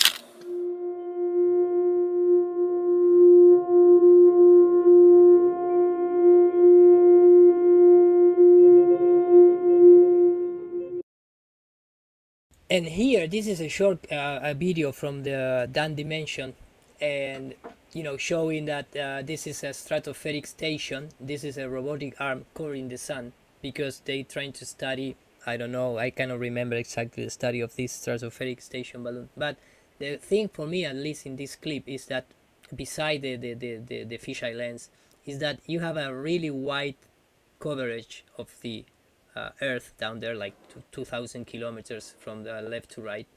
And here you can see the sun. It's in the middle of these robotic arms. And here you can say, well, at least start looking into an omnidirectional shadows, because of course the sun is an omnidirectional light source. So it's not parallel rays in terms of the illuminating the whole complete half of the globe. And so Eratosthenes, bye-bye. So, and the other thing is that this camera, the aperture of this camera is really sensitive, because here you can start to see just tiny lights on the ground. Maybe this is just light poles on the streets. So if you can pick a 500 watts on the earth on the street like 40 kilometers away, how can it be possible to see stars in the outer space with this type of camera? So I don't know. I finished my presentation here. I hope you understand what I'm trying to address. Yeah. Very cool. That's a great question, man. I don't know, because it is ironically the question I tried to hone in on when I talked to the astronauts, and they basically just speak to you in scripts. So yeah, I'll send you those videos because I think you might find it interesting to try to read their body language. Yes, I can share with the Spanish community. Yeah. Yeah. Of course. But it's very interesting because they're like always just trying to tell you a script, and they both say the same thing.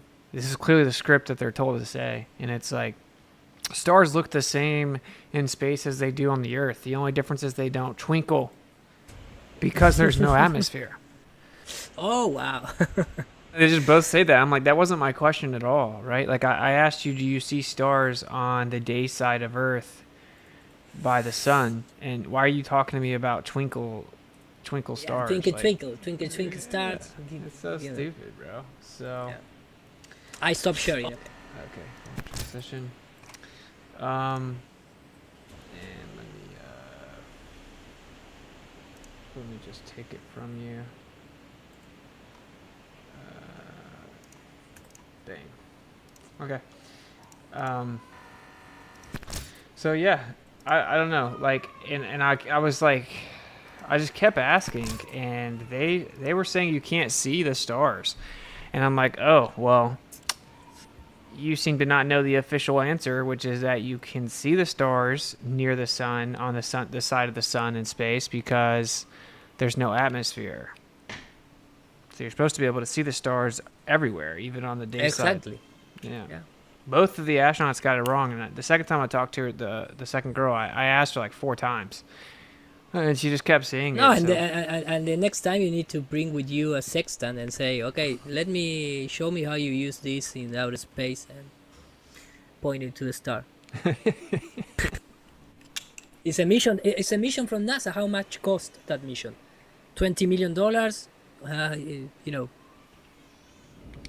They present that as a mission, and ask for money for the NASA Sextant mission. It's a very nice title.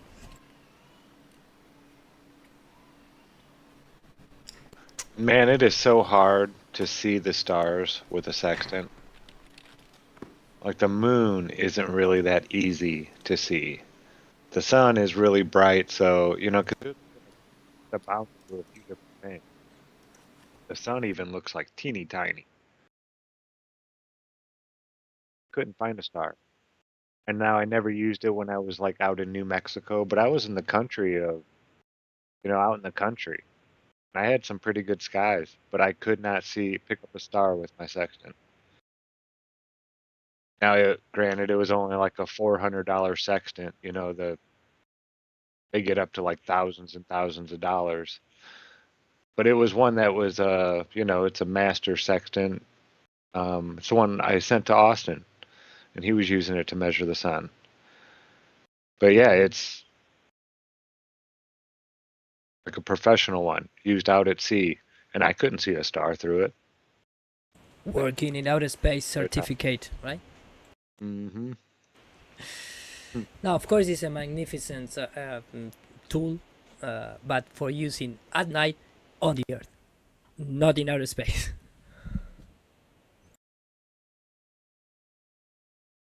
Yeah, and you're moving the whole time. I don't see what the point is of using a sextant since you're constantly in motion.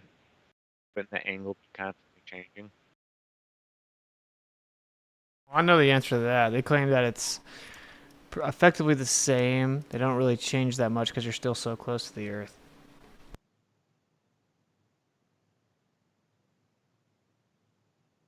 Yeah, but no.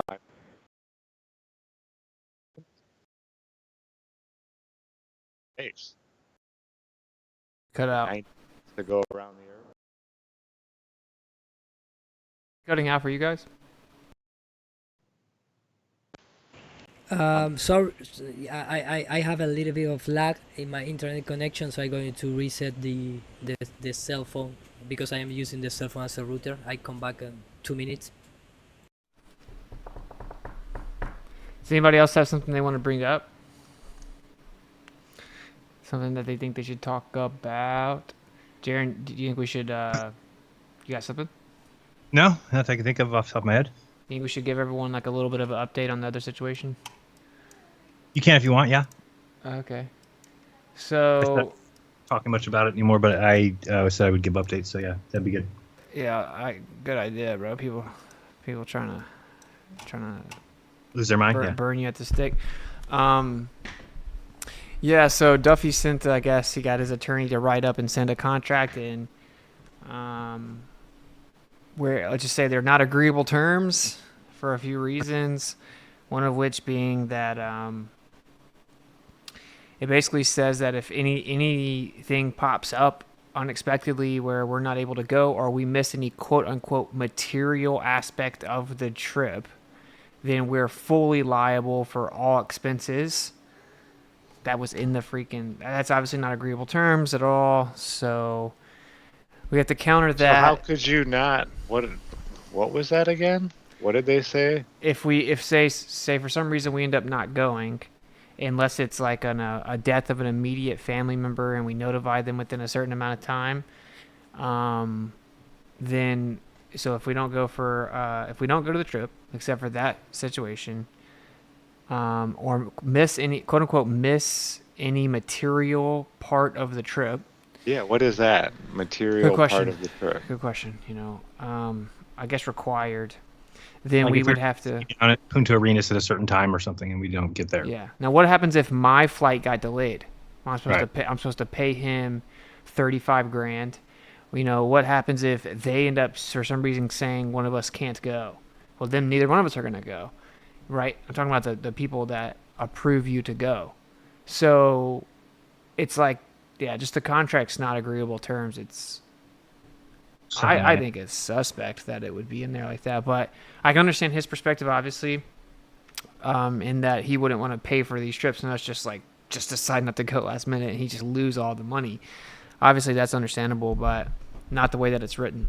So just so people know where everything is, that's where it currently is. There's a few other parts of the contract, so we're going to send him back. And the plan is the contracts, whatever we sign, to be completely public, so nothing will be signed that isn't seen by all. Exactly, yeah. And there's a few other things, but yeah, we can get into that later. Anyway, that's just so people know. That's where, and honestly, if this could be some type of hiccup, but if he's not going to agree to basically just trust us, someone's taking risk in this situation, and it's not going to be Jeran and I. So it makes no sense for us to take a risk that we financially can't handle. Right.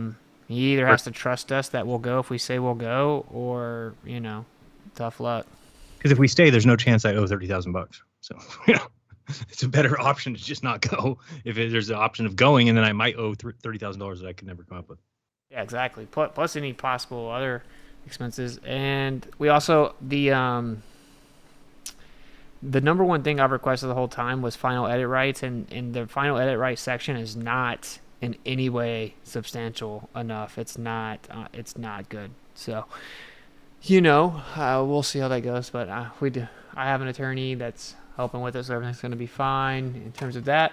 Just to give everybody a quick update on it. So, I'm back, guys. I don't know if now you can hear me well. Yep, we hear you. Okay, perfect. Did you hear me tell you that they mentioned that they want you and I to debate a guy named PhD Blitz? He was on Jeran's channel. He has a PhD in, I guess, quantum physics, and then there's another guy that they want. And debated in what topic? Flat Earth. Flat Earth. Flat Earth in general. Yeah. Do you want to do? I can always counter a specific topic if you want to. Well, for me, you are the best, so I can go into you, covering your back with a PowerPoint and a couple of things, and it could be, it's going to be my first experience of that. So, in first hand, I'm sorry if I didn't doing well, but I'm gonna try my best. And for me, it's completely nice to participate. If we, in the case that maybe was the moon landing topic, I feel a little more comfortable because, it's more like visuals. But in the flat Earth, my presentations, my material. So yeah, I can participate. If you don't mind, maybe you are going to talk about the 80% of the debate, and maybe I'm talk 10%, and my videos talk the rest of the 10%. Okay, yeah. Yeah, I mean, I'm down for whatever, man. Like, I ironically, I told him, like, I don't want any more of these people that are, like, not very good at debating or don't have any type of, like, platform and basically just trolls. So those are, like, more of the credentialed people. So you'd be stepping into the arena with some PhDs, but I actually think that that would be cool. I don't really think there's ever anything to worry about because they have to always just twist everything to defend the globe, so... yeah. Yes, come with me. Cool. Yeah. That's it. We'll coordinate all the specifics, and then maybe we do a specific subject, right? Because flat Earth, what always happens is it's just like a million things get thrown all over the place. You get dragged in the weeds, and then the audience is just like super confused as to like what's even going on usually. But that's a good idea. Just pick like 2 or 3 points and really nail it home. Don't let them jump all over the place. Yeah, I agree. All right, turn on the Q&A on the chat if you want in YouTube. If you want. Okay. Is that a thing? What is it? What is the thing? What does that mean? I don't know. Then people can ask questions. I don't know. Q&A on the chat. What? So you know how you just set a poll? Can't you also set Q&A to turn on? Oh, I don't know. I don't even know what that does. Yeah, maybe. Let me see. And we'll just turn on and we'll not even know where the. Oh yeah, start Q&A. Oh, I ask a question. What should the question be? Oh, what? I thought it's Q&A for them. No, you just put what do you want to ask us or something like that. Oh, what? I'm just gonna say ask Jeran questions. Thanks for that. Yes, very kind of. Ask questions. Let's see what happens. That's better.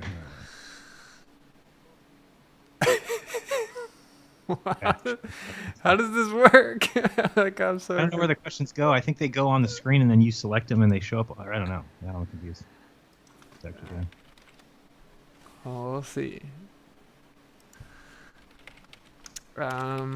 Yeah, and I am. By the way, people were asking. I'll have the new site. I'll reveal the new site here soon for those asking.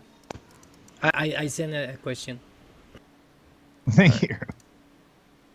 Yo, who managed better OBS, Jeran or Ralston? That's it. I don't know, actually. To be honest, I'm not that good at it, bro. No, of course they are terrible both, but you know, yeah, I'm pretty bad. It's so ironic you say that because I'm like before the show, I'm like, hey Jeran, how do you make the sound work? No, that is, it's a bit difficult question. Temperamental. How does this work? Well, I guess you ask a question, it pops up. I don't know. So I guess you're asking us questions. And do you see where they pop up? Yeah. Yep. Okay, good. Well, at least you understand some bit of it. You don't see it? I don't see questions popping up. Where are they? I'm looking at Skype though. Okay, well, if you go, maybe you can't do it. When you go to the top, it says top chat, and you can go to live chat, top chat, fan funding. Now questions is on that list. Ah, learn something every day. How does this work? Does this work? Do you have any trust in Duffy? I don't have a ton of trust in him. I don't think it's, I don't go the 1000% paranoid route though. I think he's dishonest about the flat Earth conversation. I think that's indisputable. So that's a different thing than is he dishonest or deceptive with the intentions of the trip. Like these are different things, but yeah, I think he's very dishonest when it comes to the globe. He said that he's been looking into it for 3 years and he hasn't even looked into geocentrism yet. And then his mentor was a geocentrist, but he still hasn't looked into it. Can't even give a substantive remark about it at all whatsoever. That's super sus to me, and then the claim he's only been looking into it for 3 years, but then Bob Inyard did videos trying to shut Flat Earth down many, many years ago.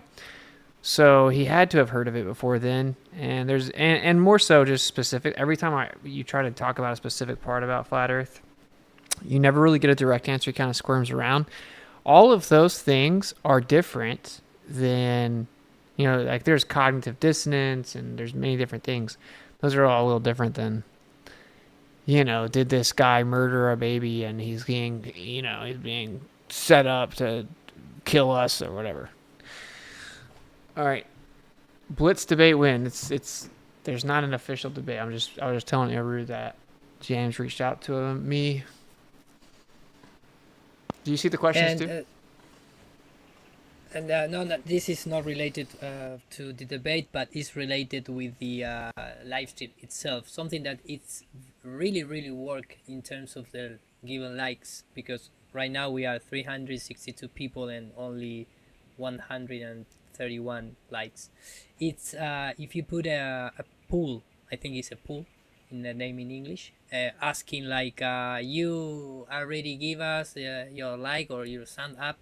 And that is like a reminder to the people when they enter and start looking that it's not an actual poll, of course, because you just put yes or no, but the people when they read it, they put you in the like. And I mentioned this because for the algorithm of the YouTube, it's something important to recommend the video. So of course it's really appreciated if you give us the like already, but it's something that works a lot. I tested in my last 20 live stream, and at the end of the live stream I have more likes than people watching in the Nice. Okay, cool. I started the poll. Did you like the stream? Everyone liked the stream, or I'm just gonna start rapping very poorly until you like it. Did you like the stream and give us the thumb up?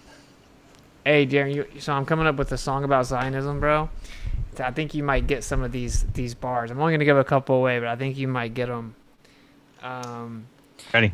All right. So one of them is cry out while. So the rhyme scheme is like Zionists. So I'm not gonna rap them. I'm not gonna make them sound cool. I'm just gonna throw a couple out of context in here. But one of them is cry out while they strike. It's priceless. Anyone familiar with the JQ are gonna get a lot of these references. Cry out while they strike, it's priceless. And then that's what happens when your tribe is spineless. And these are the same people who killed Christ. It's a crisis. What's up? That's good. Okay. That song's gonna get totally propped up by the algorithms, bro. It's gonna be number one on the trending, probably. It's gonna be on the radio, bro. All right. You know who owns those stations, right? Probably not gonna be on the radio. White supremacists. Okay. Let's see the questions here. Why is McToon so angry? I don't know, man. Because he's a Glober, man. He's demonically possessed. Why does a gravimetric interferometer not prove the Earth rising? Because the Earth's not rising. Does it not prove it? I don't even want to. Yeah, the interferometer shows that objects fall at different rates, even at different locations. At the same location, different objects, etc. So I don't want to get into that. People get really. Trey God? Yeah, because they don't like that. I frankly can so concisely refute it after they've been so confident for so long. These questions do not pop up in regular chat. Only Austin, you can see them, like private or DM. That's cool. Oh, okay. That's pretty cool. Got it. Flat Earth Eric said, "I did it, bro." Ask questions, man. Eric, all right. He did it. By the way, Oktoberfest tickets are still on sale, and you can use coupon code jeranism for 10% off. If you're gay, but if you're not, you can use witsitgetsit. You know what's funny? That's a phrase I tell Aaliyah to say. So I was like, if there's something that she's like not really excited about doing or whatever, just be like, can you say I did it? Oh. I thought you were gonna say that's gay. So Flat Earth Eric, say I did it. All right. Dirty Sam Squanch. These questions, I read that. Sandro, if you go, will you pack a willy warmer? LOL. I don't experience shrinkage, so I'm not. Man, okay. Talk about gay. Right-wing vegan. Austin. I'll tell you to do them. The drop from Earth's curve only adds 3 feet to the track distance of that plain example you started with. How is that a significant change? What? I thought it was more than that. What? Yeah. Where did you get 3 feet? From what example that I started with? You're talking about when I showed the video? I don't care about that person's video. I'm talking about how they actually do it 150 to 200 miles out, and the actual data that was shown, there was like 1,200 foot difference in the actual data pulled from real plane flights. So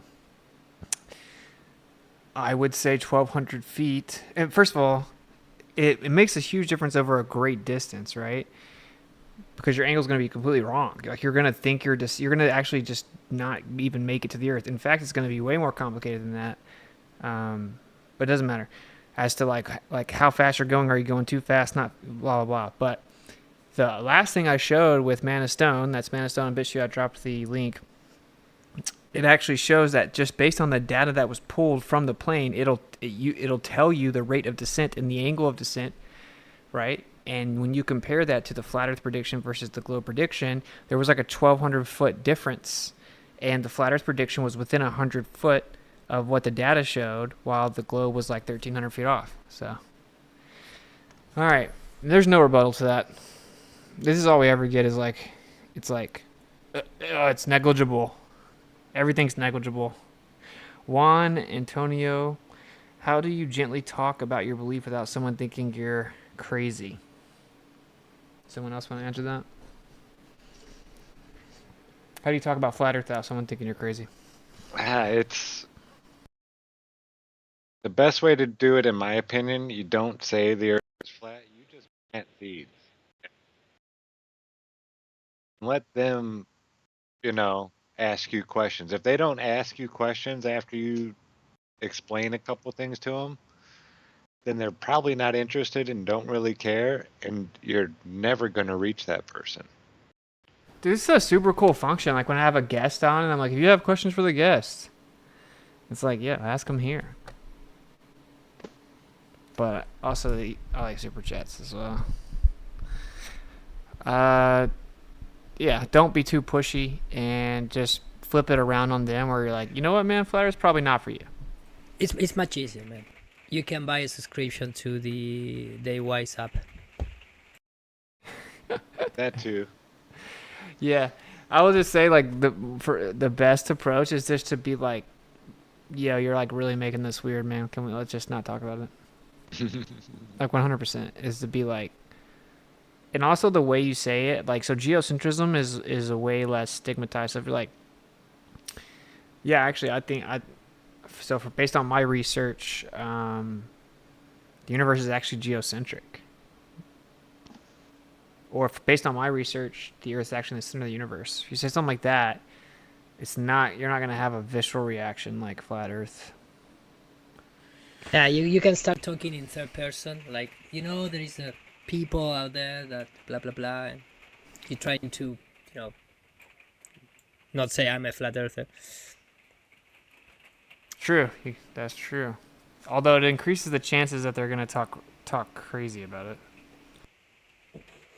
Yeah, but sometimes if you step away of the flat earth community, it doesn't matter if you are, of course, the other person start speak a little more freely, because he cannot he not think like, oh, if I start talking shits, I'm going to insult this friend of mine. So at least you have a much authentic and original point of view of that person. Because if you are, for example, in a dinner and you want to, make a little more happy the night, you can start talking about, hey, the other day I read in the article that there is people out there that believe that the Earth is flat. No, and so you start talking about that, and you all the time reference these people like, oh no, but they say, in fact, I read the article and they say, in fact, that you can see Chicago from the Michigan lake. So you start, giving the clues, but as you are not part of that community. And if you lose the patience, you just, drop off the table with all the food on top, and you start punch a lot of faces. I love how you throws it in there. People aren't paying attention; they're missing out. Does the moon's analemma track with the sun's analemma? No, the moon has a lunar cycle, like close to 29 days. The sun has an annual cycle, so they are distinctly different. The moon's is much more frequent. I believe the moon does in a month what the sun does in a year. Correct. Yeah. If Jeran's free days are Jeran's free days really over, or is this temporary? Doesn't bother me as there's a lot of old free content to still watch. Yes. Well, I mean, as far as the Jeranism show, but still we have Wednesday show that's going to be free, and any other interviews or anything like that. It's just the Jeranism show that's going to either VIP or Rockfin or YouTube member. Jeranism show. And then the old ones will probably come out, or clips will be out too. If that's what you're asking. I think that's what they're You talk about if the sun and moon possibly share the same source and where it might be located. I don't know, bro. If they share the same source, I have no idea. I mean, obviously, you're kind of alluding to the idea of this black sun that projects both the sun and the moon from the central position. In that scenario, obviously, you would maybe think in the center of the Earth, the center of the surface of the Earth. I don't think that personally, but I think that they have a relationship with each other, and maybe it's possible. What, you guys have any take on that? All I know is what was weird is yesterday, Alex Stein messaged me and said, what's the difference between the moonlight and the sunlight? What's the difference in brightness? And I was like, I think it's like 100,000. I looked it up. It's like 400,000. And then he's like, oh, I was reading Enoch and it says that it's 1/7 the brightness. And I was like, I don't know where they're getting 1/7 from. So then I was just looking real quick to see if I could see anything. And then sure enough, I saw that the albedo of the moon is 14%, which is weird because that's 1/7. So it's the albedo, meaning that if the albedo of something is a mirror would be an albedo of 1, basically 100%, right? It reflects exactly what it sees, whereas the moon only reflects 13%, it says, or 14%, which is 1/7. So it's just wondering if Enoch meant, instead of brightness, if he meant it reflects 1/7 of the sunlight. Just kind of weird. That's I don't have to read it. I'll have to read it. That's interesting. Tell me what you think. You guys want to hear some serious gravy, man? If you take Mercator's North Pole map and you throw it in the middle of the Urbano Monte map, stuff starts to get crazy, bro. It fits in there pretty nicely, and it would make those 4 central continents like the size of Texas each. Really? Yeah, the map, they're enormous when you really think about it, because it's so easy to look at that map and you don't realize that the United States is so teeny tiny on there. On even the AE map, it's really small compared to like Europe and Africa or Eurasia, if you want to call it that. But man, when you get to the center and they show the size of those, yeah, they're like each, like Austin was saying, the size of Texas, which is enormous. So there's a lot of room up there. Is that why they hide? Is that why planes aren't allowed to fly directly over the North Pole, you think? I can't think of... Yeah. Dude, all I know is this is crazy. Like when you take it, you see how it's got the land masses outside the 4 in the middle? Okay. Throw it on top of the Urbano Monte map, and it matches up. I don't know what that means. Like... Oh, okay, got you. You can match up these inner regions right here. Does that make sense? Yeah. Yeah, dude, it's crazy. And so if you do that and you start looking, there's obviously, it's claiming that there's some land here we don't know about, obviously. That's like the main critique of this map. But if you throw this, wait up. If you throw this in the middle of this, it means that these land masses are huge. And it makes you really start to wonder, like, wait, now someone was telling me this. He's saying he thinks Mount Zion's right here in the middle because the scriptures describe it as far north. And modern Christianity just basically says it's metaphorical. And it constantly talks about this actual real mountain that's like the greatest on the earth, the tallest on the earth. And it says the far north. And so if you start to re-examine all the places it says they went, understanding this layout, it's pretty fascinating. So yeah, anyway, I thought that was kind of crazy. Let's see what else we got here. Flat Earth Eric, how do you divide the donations? What does that mean? Oh, you mean like when people send donations here? That's up There's to... a formula that Cami has handles. Yeah. It's like a percentages or something. Yeah. YouTube goes one place, Rockfin goes another. But it does get split between everybody. Yeah. If gravity is real, why can I lift up my arms? LOL. Terrible question. Because you're introducing force. I've never heard of the FE explanation of how meteorologists predict meteor showers. Because they're cyclical. What do you mean? Meteor showers are cyclical. The predictable meteor showers are typically what's called sporadic meteor showers. So look up sporadic meteor showers, radiant sources. You're going to see that almost all of the sporadic meteor showers, meaning that they are consistent and cyclical annually, they come from the same 6 radiant, basically a circle area in the sky. Very fascinating. Doesn't make any sense in a heliocentric model, but system is cyclical, and I think that they're electric in nature. So other than that, meteor showers aren't really predicted. So, yeah. Okay, I can't read this guy's name. Razvan Cosman. What are the chances from 1 to 10 that you will see the 24-hour sun in AA? 1. My bet is 8 out of 10. Even so, the Earth is flat. The sun and the moon are merely projections ruined in a torus field. Okay, well, that's an interesting position. I think that's weird. I mean, you know, flat earthers have not been saying that, but it's okay. I mean, I personally don't think you'll see it, but maybe you could. Hairless primate, why can't we see the stars in the firmament when high altitude normal lens footage is shown? Anyone got an input in that? Iru, Jeran, Zack. Why can't we see the stars in the firmament when high altitude normal lens footage is shown? So he said that you see stars or you don't see stars? Don't. He said, why can't we see the stars in the high altitude footage? Why cannot see? Cannot, yeah. Well, it's nature. I mean, maybe because if you take the words of Eric Dollar, he said that you need some envelope to, you know, reflect the light and absorb the light and project the light, and maybe when you reach certain altitude, you don't have that that condition based on the atmosphere envelope, and there is not a vacuum, but maybe we don't have enough solid quote-unquote matter to reflect the light. That could be something, and if not, I don't really know, and I don't think everybody, and I believe that maybe nobody knows that.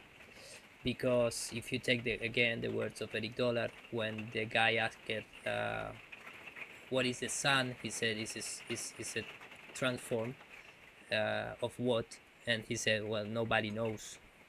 Nobody knows. The thing is that we can speculate, but nobody real know where the system is taking the energy to sustain forever. And when I talk about system, I mean the light of the stars, the light of the sun, the movement of the planet, everything, you know. Yeah, we can say it's electromagnetism, we are living under a toroidal field and a double helix magnetic crucible frustrator, but that is just speculations based on real physics here on Earth, but I don't know what exactly is the source of all energy in our system.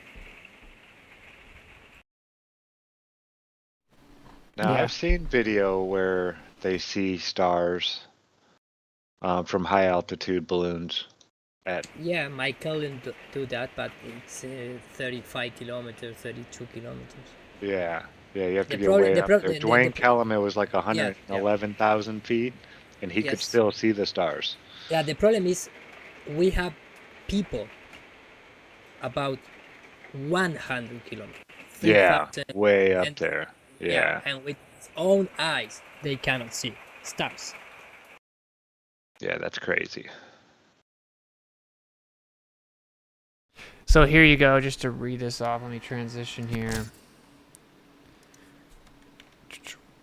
There are 6 known sources of sporadic activity. They're called the helion, antihelion, northern apex, southern apex, northern toroidal, and southern toroidal. And what's so interesting, actually, is when you map those out using electro-optical imaging, it creates like this giant pyramid with a really bright central point. So, when, like, let's see if I can show you. Electro-optical imaging, sporadic showers, radiant sources.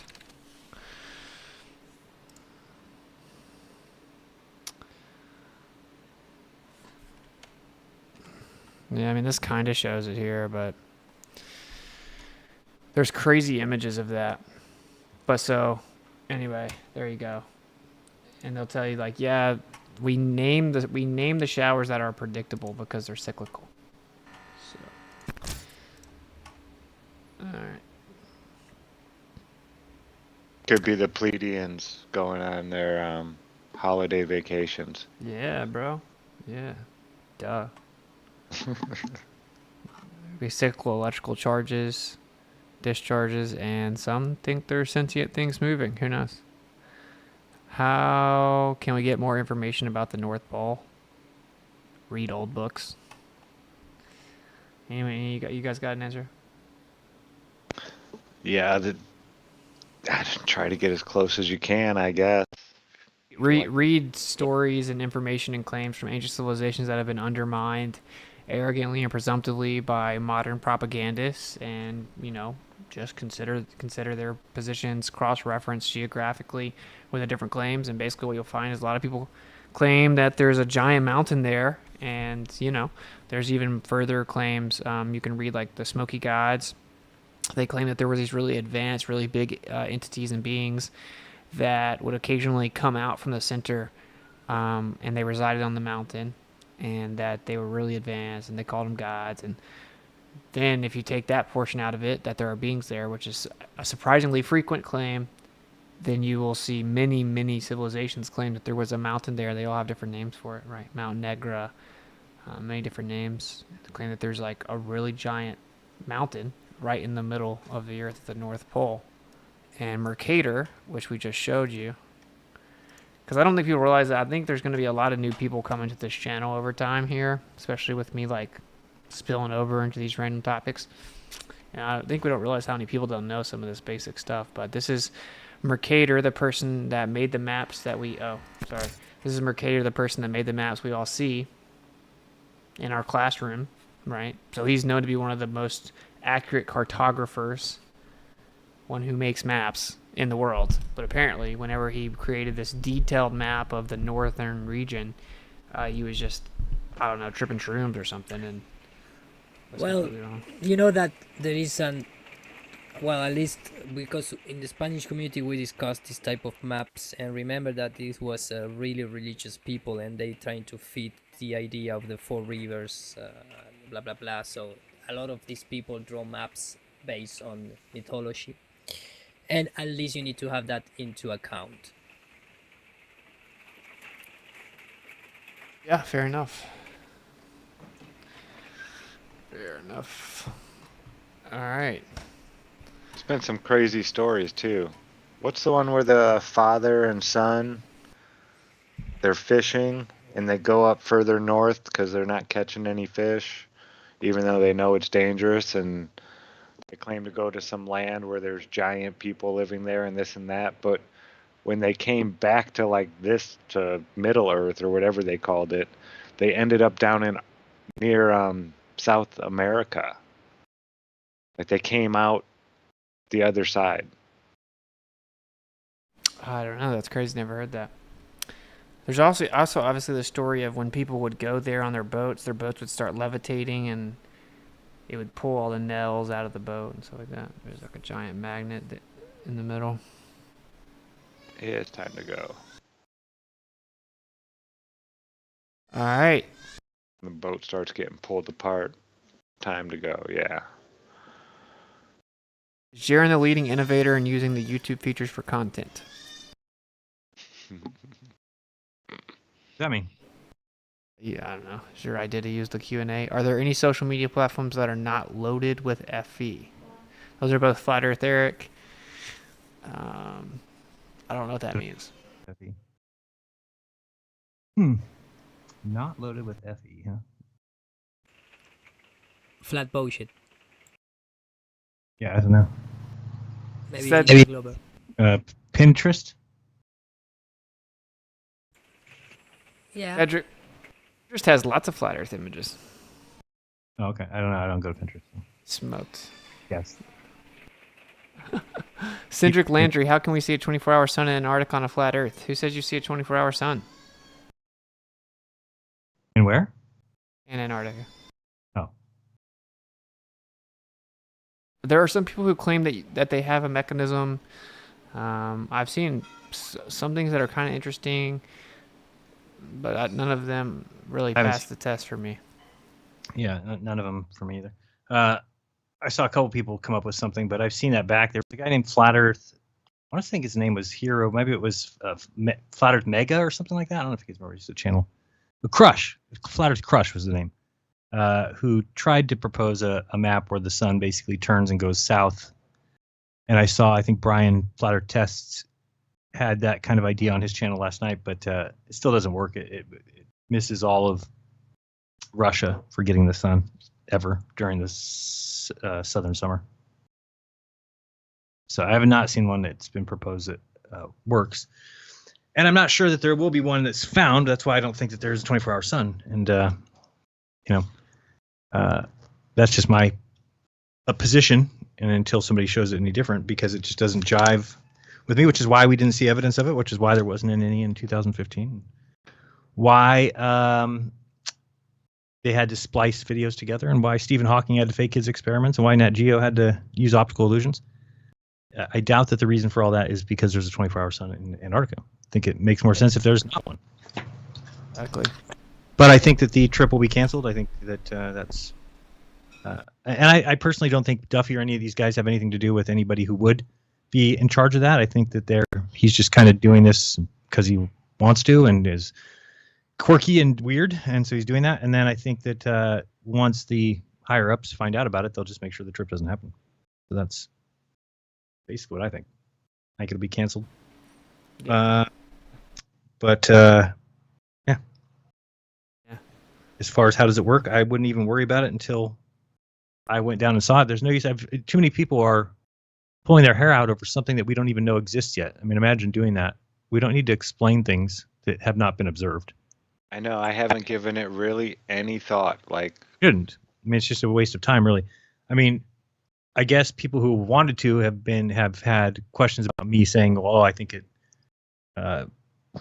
shows problems with the flat model," and so they're trying to show that it doesn't. But it's like, well, no, that's okay if something is falsifiable. To me, it's like that's a sign of it being a good prediction. Is when you're basically saying, you say this will happen and I say this will happen, and then you go and you find out. And if we find out that what we've said the whole time is wrong, then you go to the drawing board. And then exactly.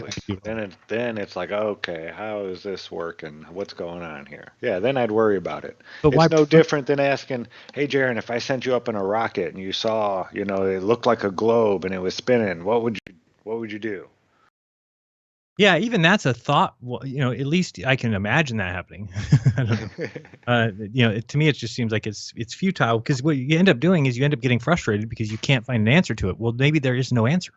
Yeah. Because it doesn't exist. Of course it doesn't work, because in our model it doesn't work. So why? I mean, if it worked, they wouldn't have had to fake it. Right. Admittedly, fake it. They admitted it. Oh, well, it was a nasty day and we want. Well, then you do it on another day. You don't go and fake it as a scientist, right? This guy was a scientist. And let's just be objective a little bit too. I mean, not so cut and dry. I've heard people say, I think it was Banjo who said, 10,000 people go down to Antarctica every year. There should be 10,000 videos of the 24-hour sun. It's like, okay, it'd be such a headache to make a 24-hour sun video. Yeah, dude. The batteries charged. Right? Those people are going down there to ski. They don't give a shit about the sun. So no one would do that. No.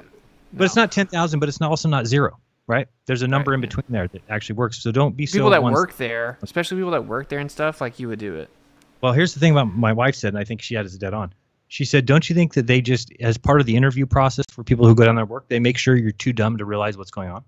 Like, yeah, that's brilliant. That's all it would take is just, interview 5 people and 2 of them you bring down to Antarctica. And it's because they're not quite, you just kind of ask them like, well, what do you think the sun's going to do when you're there? Like, I don't know. It's going to be fun to see. Like, if they look for people who don't know what's going on. Yeah, they probably, one of the questions, would you be shocked if you didn't see the sun for 24 hours in the sky? Right. Exactly. Or it was probably ambiguous. No, why would I not? It wouldn't be that direct, but yeah, not that direct, but something kind of like that. Yeah. Right. You just kind of get a feeler for whether or not they're like really scientifically. No, actually, the sun should be at 33 degrees on the 17th of December at the Then they're like, I don't like that guy. This guy's angles. No, it makes sense to me. Yeah, well, this is a really, really pretty straightforward point here.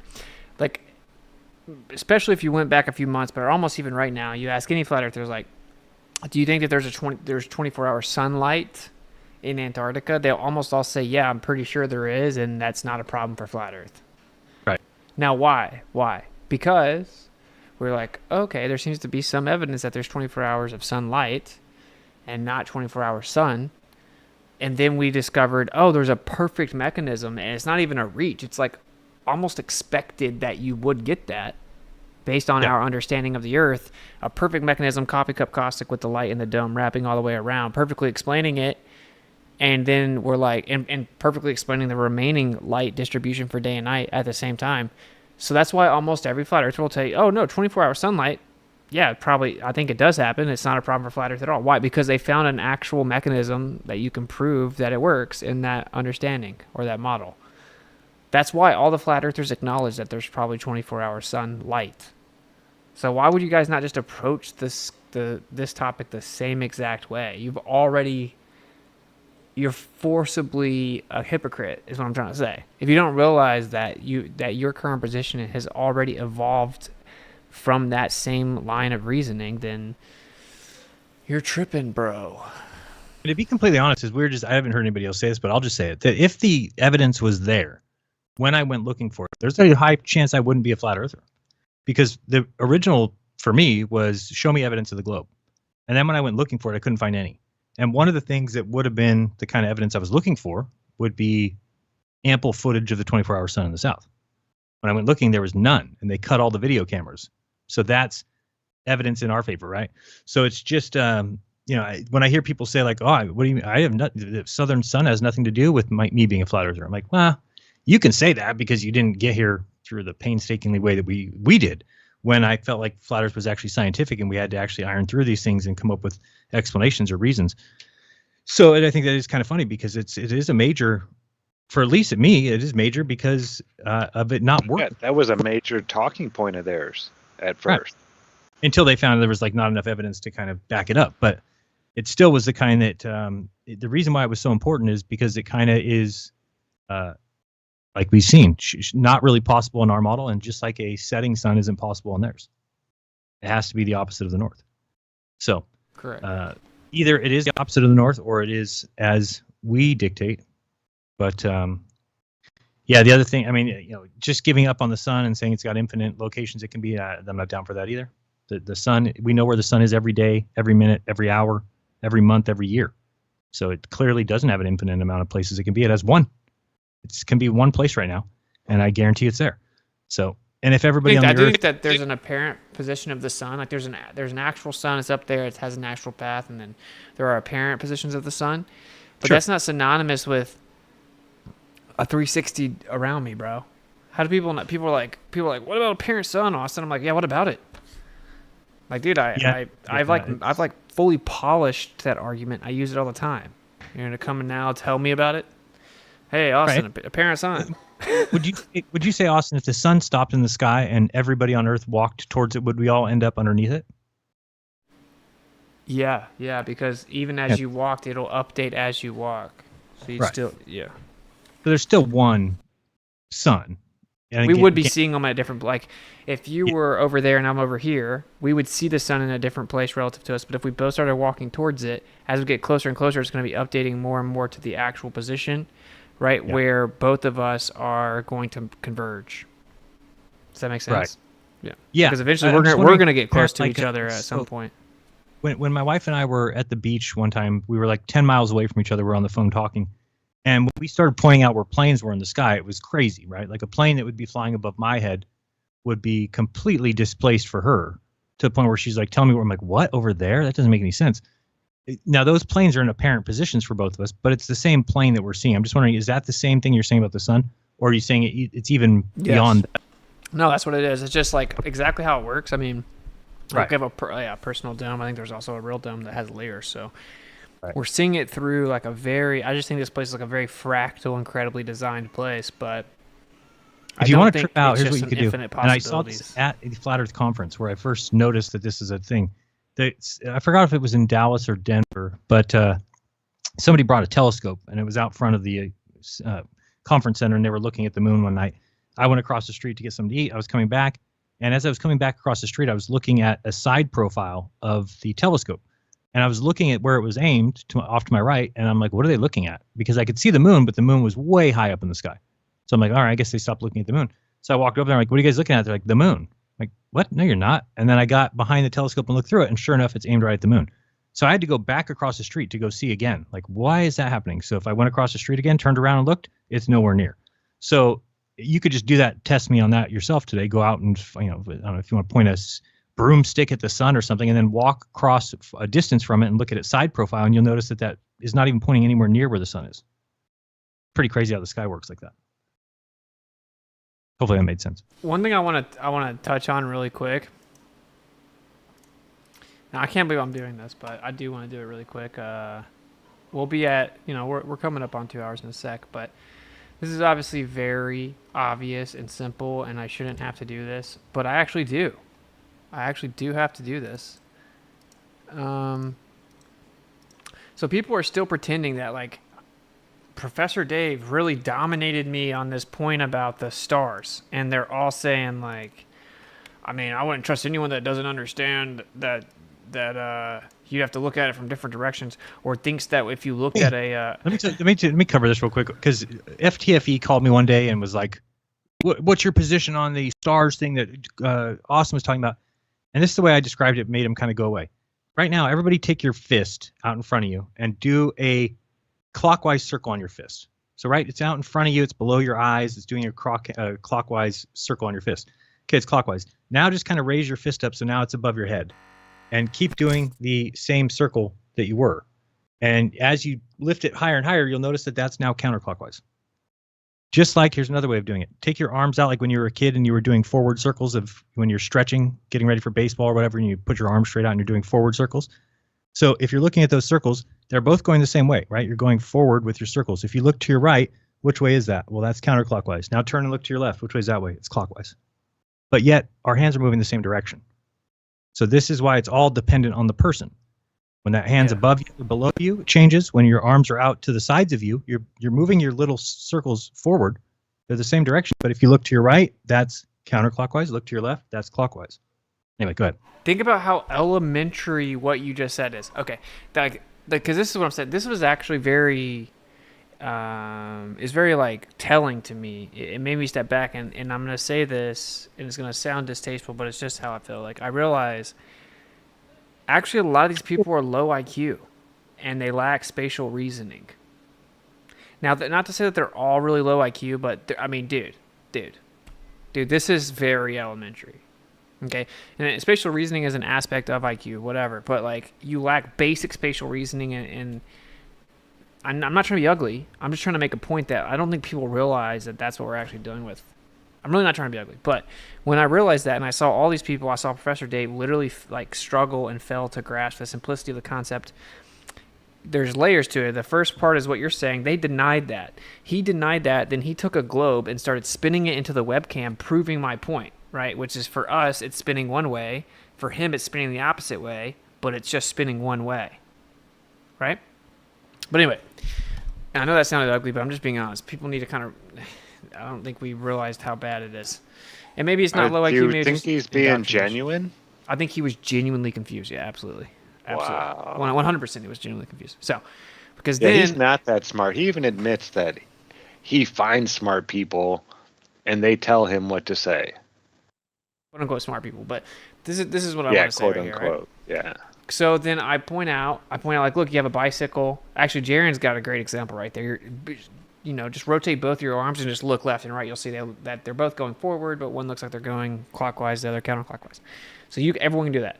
I was trying to explain, like, my 20-month-old daughter can understand this. I can go out to the backyard, and because, like, our back door windows, like, get really fogged up because it's so humid here. So if it rains at all, it's just, like, completely fogs up. I could go out there and I could start drawing a circle into the window. And I'm drawing it, from right to left. I can draw it counterclockwise for me. My daughter could be in the house watching me draw the circle, and she would see it's going the other way. I could literally have my wife take my daughter outside and show her, look, Dad's still going the same way, but you see how it's going the other way. And it would certainly take a few minutes because my daughter's 20 months old. She would understand it.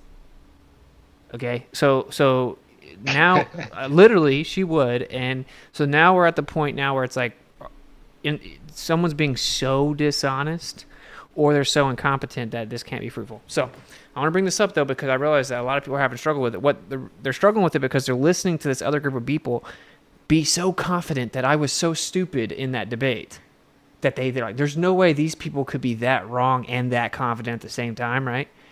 But they literally are. So they're so afraid of that confidence. That's why the whole thing is falling apart with the 24-hour sun. Is they're so confident that they see the Globers being confident, and they're all afraid.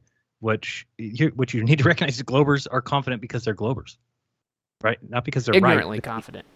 Huh? Yeah, they're like ignorantly confident. Right. They just think. I mean, they think there absolutely has to be a 24-hour sun. There can't not be because the Earth's a globe. So when you fall into that trap and you start making answers for things just because they're confident, well, that's not safe. Also not scared of the idea of like it coming out that the Earth's flat at some point, because it's like, well, I was still reasonable to be here with the vast majority of the world and everyone thought this. Whereas the flat earthers feel like they're out on the limb, they're constantly taking shots, and so they have this fragility that the globe doesn't have. You know what I'm saying? Very true. That's a big part of it. But so I'm talking to Professor Dave and I'm like, nah, dude, you look different ways, they'll go opposite ways. I'm like, trying to help him, like, your better question you're trying to ask is, and then of course the goober that was supposed to be moderating just kept on jumping in, making it so impossible to do this. But I'm like, the better question that you're trying to ask is, why does it go around a singular point? Like, why is there a second rotational point? Because that is the better globe question. Because the question of why does one go clockwise, one does go counterclockwise is not a difficult question for flat earth at all. All stars move east to west. We're saying that we're on a plane. Their stars are all moving east to west around the North Pole, North Pole star. But when you look south, you're going to see it look like it goes the opposite way. Okay, now, I'm just going to do this. I'm going to play the video while I do this. Okay, this is to me, so obvious, bro. All right, so then I said, he just kept on going back to, no, that's not what I'm asking. I'm talking about, they were going in opposite directions. I'm like, bro. I gave him a couple analogies, he didn't understand it. And he's like, so if I looked at a ceiling fan, you're saying if I walked to the other side of the room, I would see it go the opposite way. And I said, if you would have to have. I said no. Now everyone's running around saying I can't take you seriously. Anything you say, if you're so stupid, you think that the ceiling fan would look like it's going the opposite way if you walk to the other side of the room. And I said no, because you're still looking at it from the same direction, meaning you're still underneath the ceiling fan, looking up at it. Now the reason that this is the disconnect, okay? They're like, well, that's what happens with the stars, right? Yes and no. For it to be an analogy, to be analogous, you would need the world's biggest ceiling fan that was so huge that to actually see it, you have to look way off into the distance, and it would look like it's dropping down in front of you, right? This is the part I always lose people. I want to make sure that I get this in some like digestible way. It seems very simple. This star trail is not looking straight up. The star trail is looking at an angle out in front of the viewer, right? Because stars drop towards the horizon due to perspective, right? Like we know the stars look like they go down into the horizon. What is that, around 40-something right there? What, the latitude? I don't know. But my point is, that's why you see them either go clockwise or counterclockwise. Even if they're all going east to west, they're all above your head, they're all going that one direction. As you look out to take what you do is you find Polaris, you put your camera on it, and then you time-lapse. Takes 2 hours and 45 minutes with the P900, right? So you have to find the North Star, and then you do that. if you want a really good one, you're going to actually find Polaris before you do it. It's out at an angle in front of you. That's why when you turn around and look from the other way, you're going to see it go the opposite way. That's why the analogy of me drawing on a window is correct. That's why the analogy Jeran gave of us moving our arms is correct, because we're looking out to the side at our arms. We're looking out in front of us at the window. We're looking out in front of us at a bicycle hanging in a garage. If we spin the tire, I stand on one side, you stand on the other. They'll go the opposite way, right? So this is a pretty simple thing. Does everyone see how